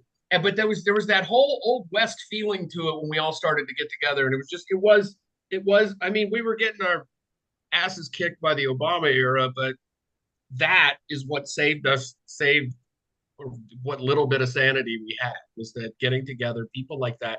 And again, that's when I first met Jazz. So it's like probably 12, 14 years feels like 20, because there was familiar, and he was, like Stephen said, great conversations. And that was when I first met Ed. It was when I first met Andrew Breitbart, who later hired me and gave me a job. And, you know, just thinking about all that, going back that far, you know, I think Jazz kind of had that thing that Breitbart had. The thing that I really loved and respected about Andrew the most was that he would talk to anybody, and he would treat everybody with respect, and you knew he wasn't just going to try and jump down your throat to like score a win. He would actually treat you as a human being, even if you totally disagreed with him and held a totally different position, and he would try to just talk to you. And, you know, he would try to make his points and convince you, but he just, you know, he was a full person. He wasn't just a string of talking points looking to score a win. And I think Jazz had that going on too. Like, you felt like like somebody just said a little bit ago, like you could just sit down and talk to him. He wasn't going to try and beat you over the head, even if he disagreed with you. He was going to try and, you know, convince you, but he wasn't going to, you know, it wasn't going to turn into what it seems like most of the, you know, the internet has turned into. And I think people could sense that he was just a decent guy, and he was, you know, he was giving you his perspective, but he was also probably willing to listen. So, yeah, I think that's a great quality, and he had it. I only met Andrew Breitbart once, but it was very memorable because he showed me Anthony Weiner's junk. Okay, you know, yeah, David, Andrew likes showing off that picture. Yeah, David, I'll send you an email about that one day. We'll do that one off. Honestly, I didn't have anybody's junk on the bingo card for this particular call. I'm sitting here. I'm like, I was at work, and then we're talking about junk. It on the bingo card. I would have had it on the bingo card, but I would have gone with one of the two Steves bringing it up, not Dave. Yeah, that's where I would have gone. My parents are listening to this. Yeah, gotta keep it clean. Haley Jensen had to run. She said that she'll catch you on Facebook, George.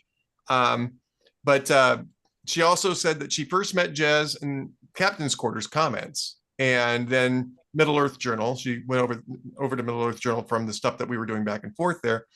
And she and Jazz did the Blog Talk Radio show. I think I got them involved in that when I briefly worked for Blog Talk Radio. And it was just us conversing on whatever tickled his fancy that week. I cherish those conversations. You know, I'm not sure that Blog Talk Radio still archived or still has the archives from back then. I know mine disappeared, but that's because they sort of converted my channel. Yeah, that's where it was. It was Blog Talk, where Jazz and I were on the same show a bunch. And I can't remember whose show it was. It might have been the one that he was doing with Lady Logician. Oh, that might be it. God, That was before you moved to Ustream, huh? Which is also no longer in existence anymore. Yeah, you know, that whole Ustream thing was interesting, but yeah, it's because, you know, Michelle wanted to do video and Blog Talk Radio wasn't doing video unless you paid them a whole bunch of money. But I got Jazz involved in it and Lady Logician, and because that was my job. I was supposed to sign up conservative voices for them, and then I went back to writing because that's really what I wanted to do anyway. And yeah. So Jazz didn't want to do video anyway because he said he had a face for radio. I have a face for radio. So, but you know, and it was funny because I remember kind of having to talk him and turning the camera on the first couple of times. I'd have him come on, and it's like, no, just show my that He had the picture, yeah, the hat. Yeah. The hat. Yeah, just show that. It's like, you can come on. You look fun. I drew that just in case anybody wonders. I didn't know that. Yeah, Unmistakably Jazz. Yes, yeah, definitely.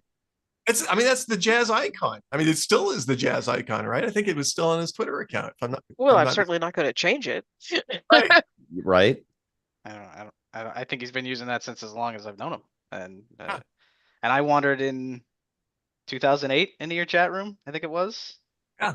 I don't remember how, but I just was like, oh, this is a cool show. Like this is interesting. And then I don't know, a couple months in, now all of a sudden I'm a moderator and we're in charge of making sure people get banned. And then a few years later, you know, you're gonna take a vacation for a week, and Jazz was the one who's like, hey, you know, I wanna sub in for Ed. Do you think you could run the show for me in the background? And I'm like, okay, that's cool. I've never done that before. And he had no right, he had no reason to let me talk on that.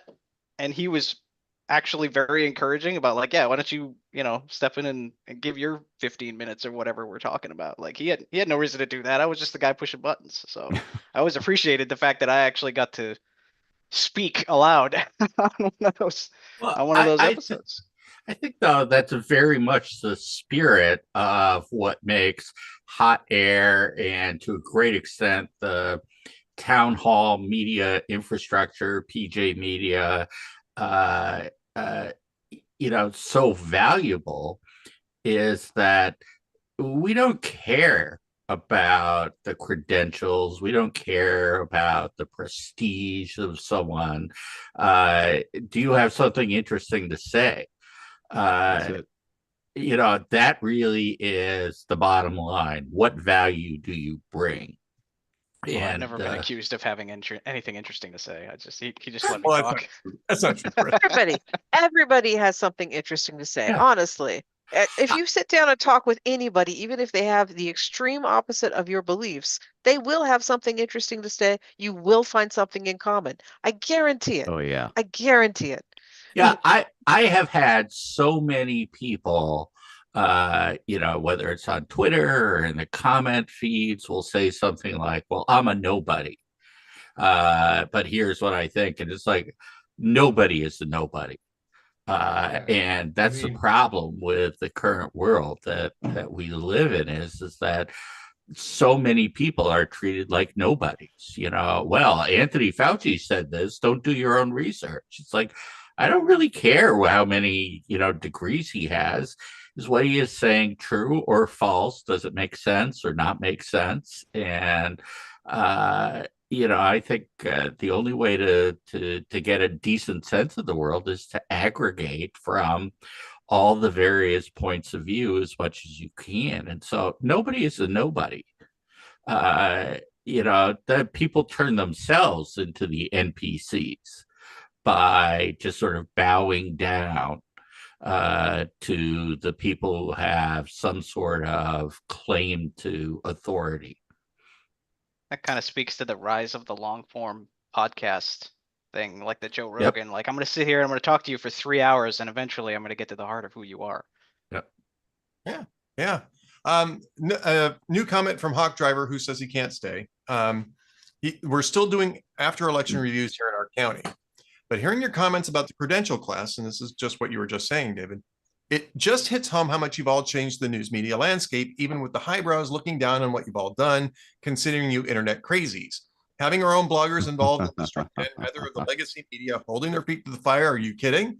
You guys continue to fight and we'll never have to bow to them again. Look what you did this election. Amazing influence. Salutes to Jazz, Karen, Andrew, and the great one, Rush. We are really indebted to you. And yeah, we should mention Karen Townsend because we never really did get a chance to say goodbye to Karen. It was just sort of that was a shock. Yeah, it was in a situation. It was a heartbreaker. But Karen Townsend was, and Jazz brought her in. That's the thing. Yes. Jazz brought Karen in. That. Yeah, he's very proud to have brought you should wear a a sweatshirt woman or something. in. It's kind of He was windy. very proud. He was very proud to have brought a woman in. Because this is a boys' club. I'm the only female here. It's good to have more women voices. He was proud of that. Jazz. Beach would be here, except that she's off today. She's off for a week because her son is on leave and they're out doing things. And she was going to try her best to jump in here at some point, but it's apparently not going to work. But I know that she would really want to express her condolences to you, George, and Jazz. So I'm sorry, John, go ahead. I think he's talking to somebody in the background.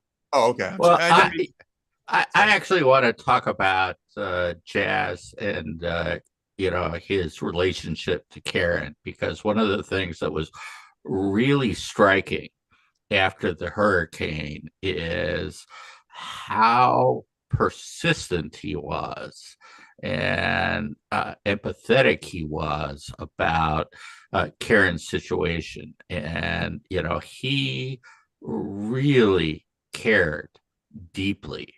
He even talked about going to Houston to find out what was happening. And it was really striking to me.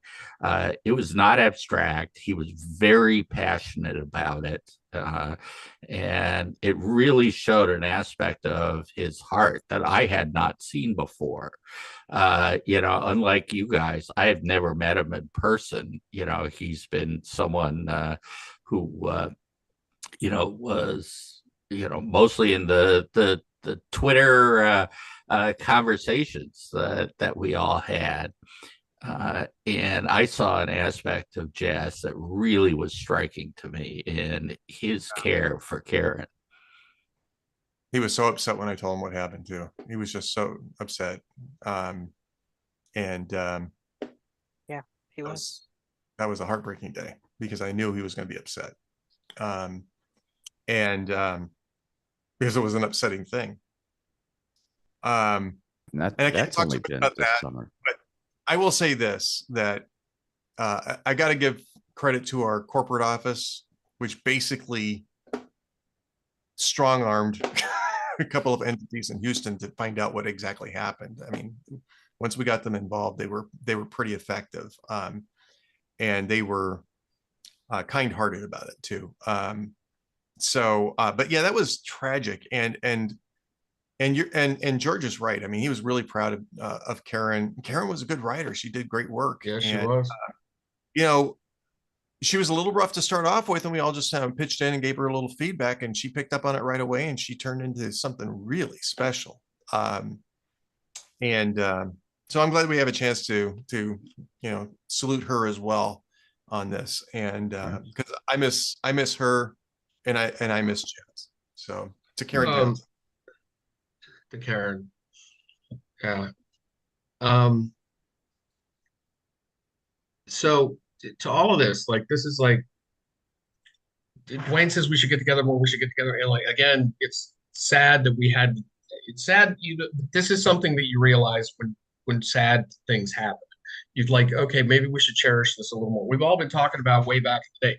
Maybe we should have cherished that a little more because it was just such that whole ridiculous flying by the seat of our pants feeling, not knowing what we were doing. And there was a lot of good there, and we didn't know that we were forming these bonds with people. Because it was always hectic and it was very political, and you're always talking about politics all the time then, which starts to just bleed your soul. even it just like I love getting paid to write and spout my political opinions. God, it's freaking draining sometimes. And that's why I love the cheerful people. Like people always say, people talk about Jazz being a curmudgeon. If you're like my encounters with him, he was never curmudgeonly. Maybe it's because I'm the other curmudgeon and we just balanced each other out. It could have been that. Maybe I don't recognize another curmudgeon. I go, oh, that guy seems cheerful compared to me. You never know. It could be, but it's just, I think it's the fact that we have all these different voices is what makes, you're right. It's what makes this entire enterprise great. It's what makes it, I'm glad was Jazz with you when Salem acquired Hot Air? Was he already with you then? He was part-time or he was contributing. It was green. He was in the green room, right? I think he was in the green room. Okay, yeah. And I take it like, I don't remember now. The green room is kind of like the old Red State Diaries. Kind of like, although it was a little bit more formalized as basically a separate blog. It was like a sub blog, and really diaries per se. It's more like a sub. The reason we've gotten to know magnificent people like Jazz is because the Salem, the mothership, as I refer to it, it's just easier. The mothership has always been hands off and full of you do you. I remember Ed and Marcia came to LA shortly after Salem had acquired Hot Air. A bunch of us went out to dinner one night, and I was sitting next to Ed, and I said, how is it now that Salem's taken you over? And he said, they've left us alone. Yeah. And I went, that's brilliant. And they did that with every site, which allowed every voice. I was sure that when Salem took us over, they were going to nuke me right away. They're going, oh, one of these things is not like the other. But they didn't. And that's so instead it was here's the morning briefing. This is how you get to meet these extraordinary people. And this is like, and as you get older, you value that more. I'm in my early 60s now. This is not the kind of thing I said in my mid 40s, but now I understand that. And it is a blessing. And it's wonderful that Ed, you put this together, and George, you're spending time with us today, and we get this chance to reflect on this because it's so important. And it's the entire time Jazz was at Hot Air, they only killed one of his articles, just one, pissed off an advertiser just the wrong way. I remember. But I won't mention the name. I won't drop the name. Oh, come on. But they let me know who to hate. They tried to get him fired. Yeah, well, that wasn't happening, and our boss was really pissed off about that whole sequence of events. By the way, he was he was not happy. He was not happy about that at all, because they looped me in on it without talking to him, and he was like, "Oh hell no, we're not doing that." This really is an amazing thing about Salem, and it's funny over. Time, my income keeps on going down, and as a writer, I'm making about half of what I made not that long ago. But Salem is just so wonderful to work for because of the complete freedom and respect that is given to us as creators. And I cannot tell. I mean, I tell people all the time, this is the best job I've ever had. I'm working with superb people. I've respected Ed for 25 years, and it's just. It's also why on a hardcore political site you can write about UFOs all you want. That's what I love. The NFL or Gamergate. Gamergate was what I got to do. Gamergate was important. That Ed, they gave Ed carte blanche to let me write that entire saga. That was like a whole summer of me covering that. Yeah, And great. if I had been a little less interested in my anonymity, I probably could have leveraged that into becoming a full-time commentator or what have you. But Oh, go but over to Red State. There's Everybody time. there is writing Career. under a pen name.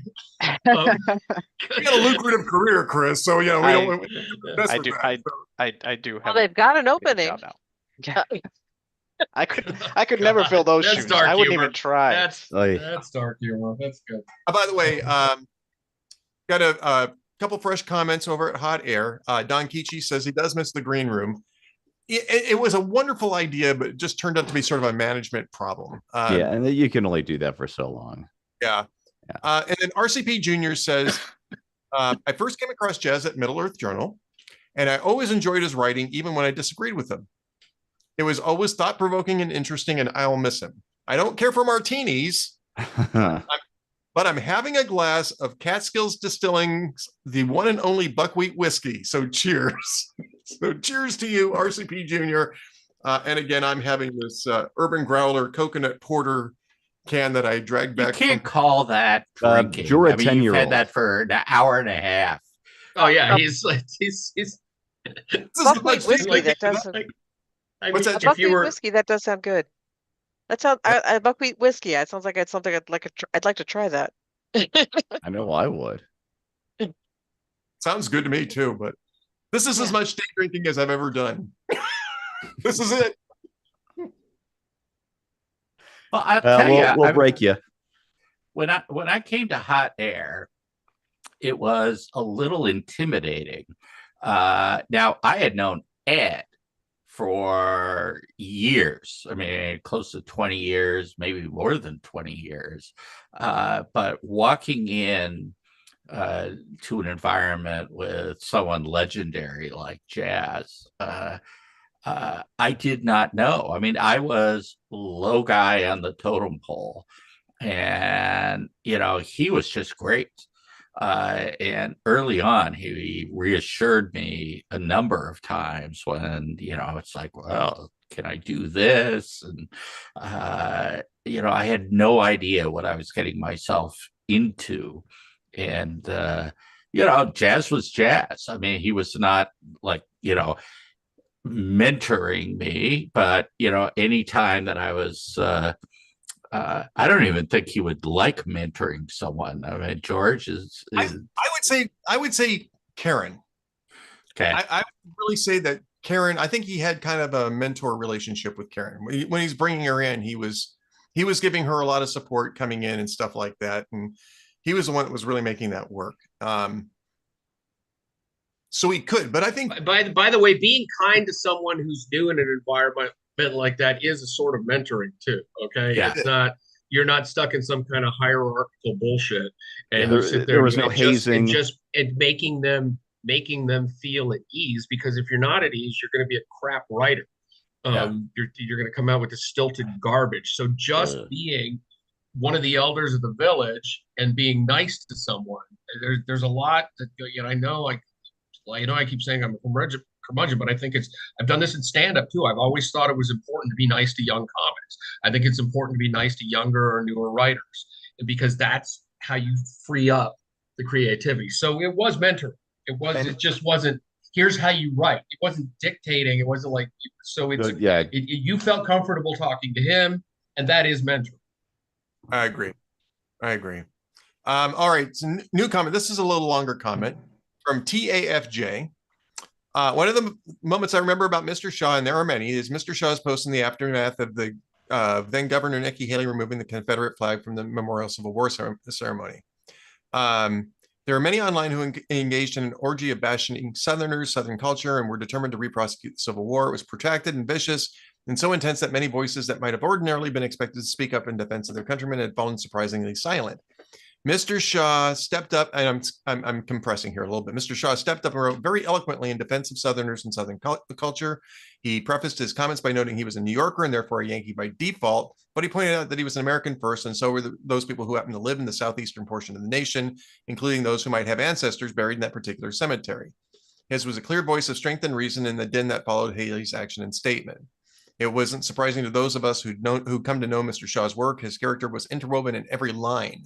I will miss his voice very much indeed. Please accept my heartfelt condolences and very best wishes, Mrs. Shaw.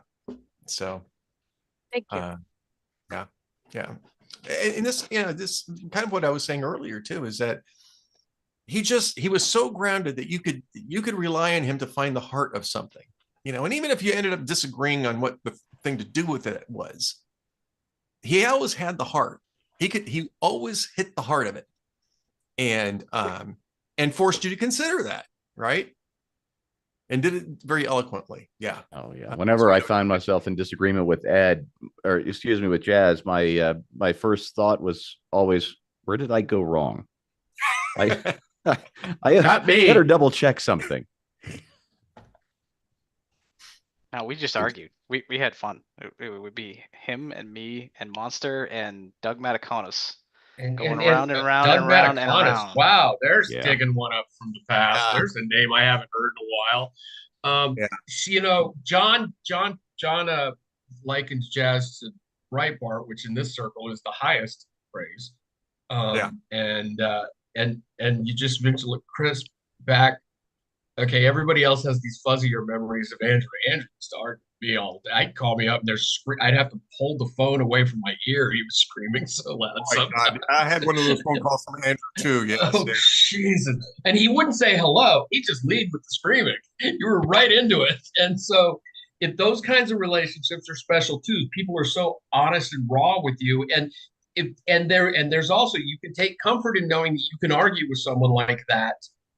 And then the reset button is hit immediately when you're done with the argument. There's no lingering resentment. There's just, you're done with it. You got it out of your system. So I never argued with Jazz. Everything Jazz and I ever talked about was just like casual. There's probably alcohol involved by the point in time we got to conversing. Especially at CPAC, I don't think there was any time when alcohol wasn't involved in our systems then. We were Ed is the only one who doesn't day drink at CPAC. Okay. So the rest of us. George was with us at one of the CPACs, remember? And we had that big huge party room that was going on. At the last CPAC before the world shut down for COVID. Yes, 2020. That was we had that was the last Cruiser Cabana too. We had the big VIP party that night, then we all went up to the Cabana. Right. Yeah. And that was insane. You got European members apart. That was a good way to go out before COVID. But yeah, that was there was a lot of alcohol involved in that. Cool. And just a little, Yeah. Well, yeah, in fact, it got a little too rowdy at one point, but Jazz didn't have anything to Storm shut it. No, they came in to try to bust us for being noisy. They said the person next door is complaining. The person next door was at the party and at the door. And she goes, I'm the person next door and I'm having a good time. And security just sheepishly tucked their tail and went away. It was, So, but I never argued with Jazz. It was always very comfortable, casual conversation about stuff. I don't think we ever actually even talked about politics whenever we conversed. Because I don't do a lot of that, even at CPAC. I don't if we're on the show talking about politics, we talk about politics, but I don't have a lot of political conversations.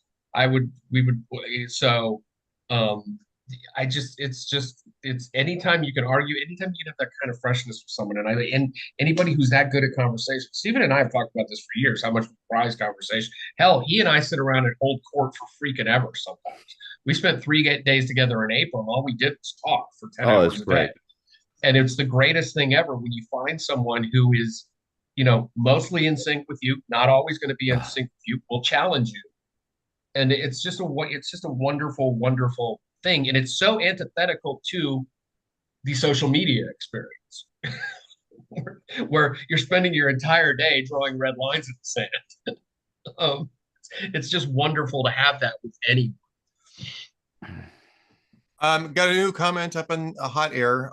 Jazz was a friend I never met, and I do miss him. That's from Anon-2HHH. It's one of those. They have these like random characters they assigned to anonymous accounts. So Anon-2HHH. I appreciate the comment. Well, you want to make sure that you don't have you have different anonymous people. If everybody wants to be anonymous, you got to have your own bit of anonymity.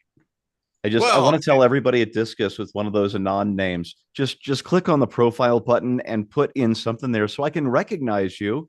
And because I get deep into the because comments, I'm not and going to I recognize fight your with serial people, and I number. had joke around with people, and I want to do more of that. It's what I love to do. Jazz was one of the best people to do that with. Excuse me. We should probably wrap this up here because I know that, or maybe not, George. But I know that we're probably going to be doing other things here. But any final thoughts from people? No, I'm just George. Since I found out the other day, I've been praying for you and through the whole family, and for Ed and the Hot Air family too, since the moment I found out last week. My deepest condolences to you, and really thank you for being here today too. Yes. This has been wonderful. This is I've enjoyed hearing things about Jazz I didn't know about. Yeah.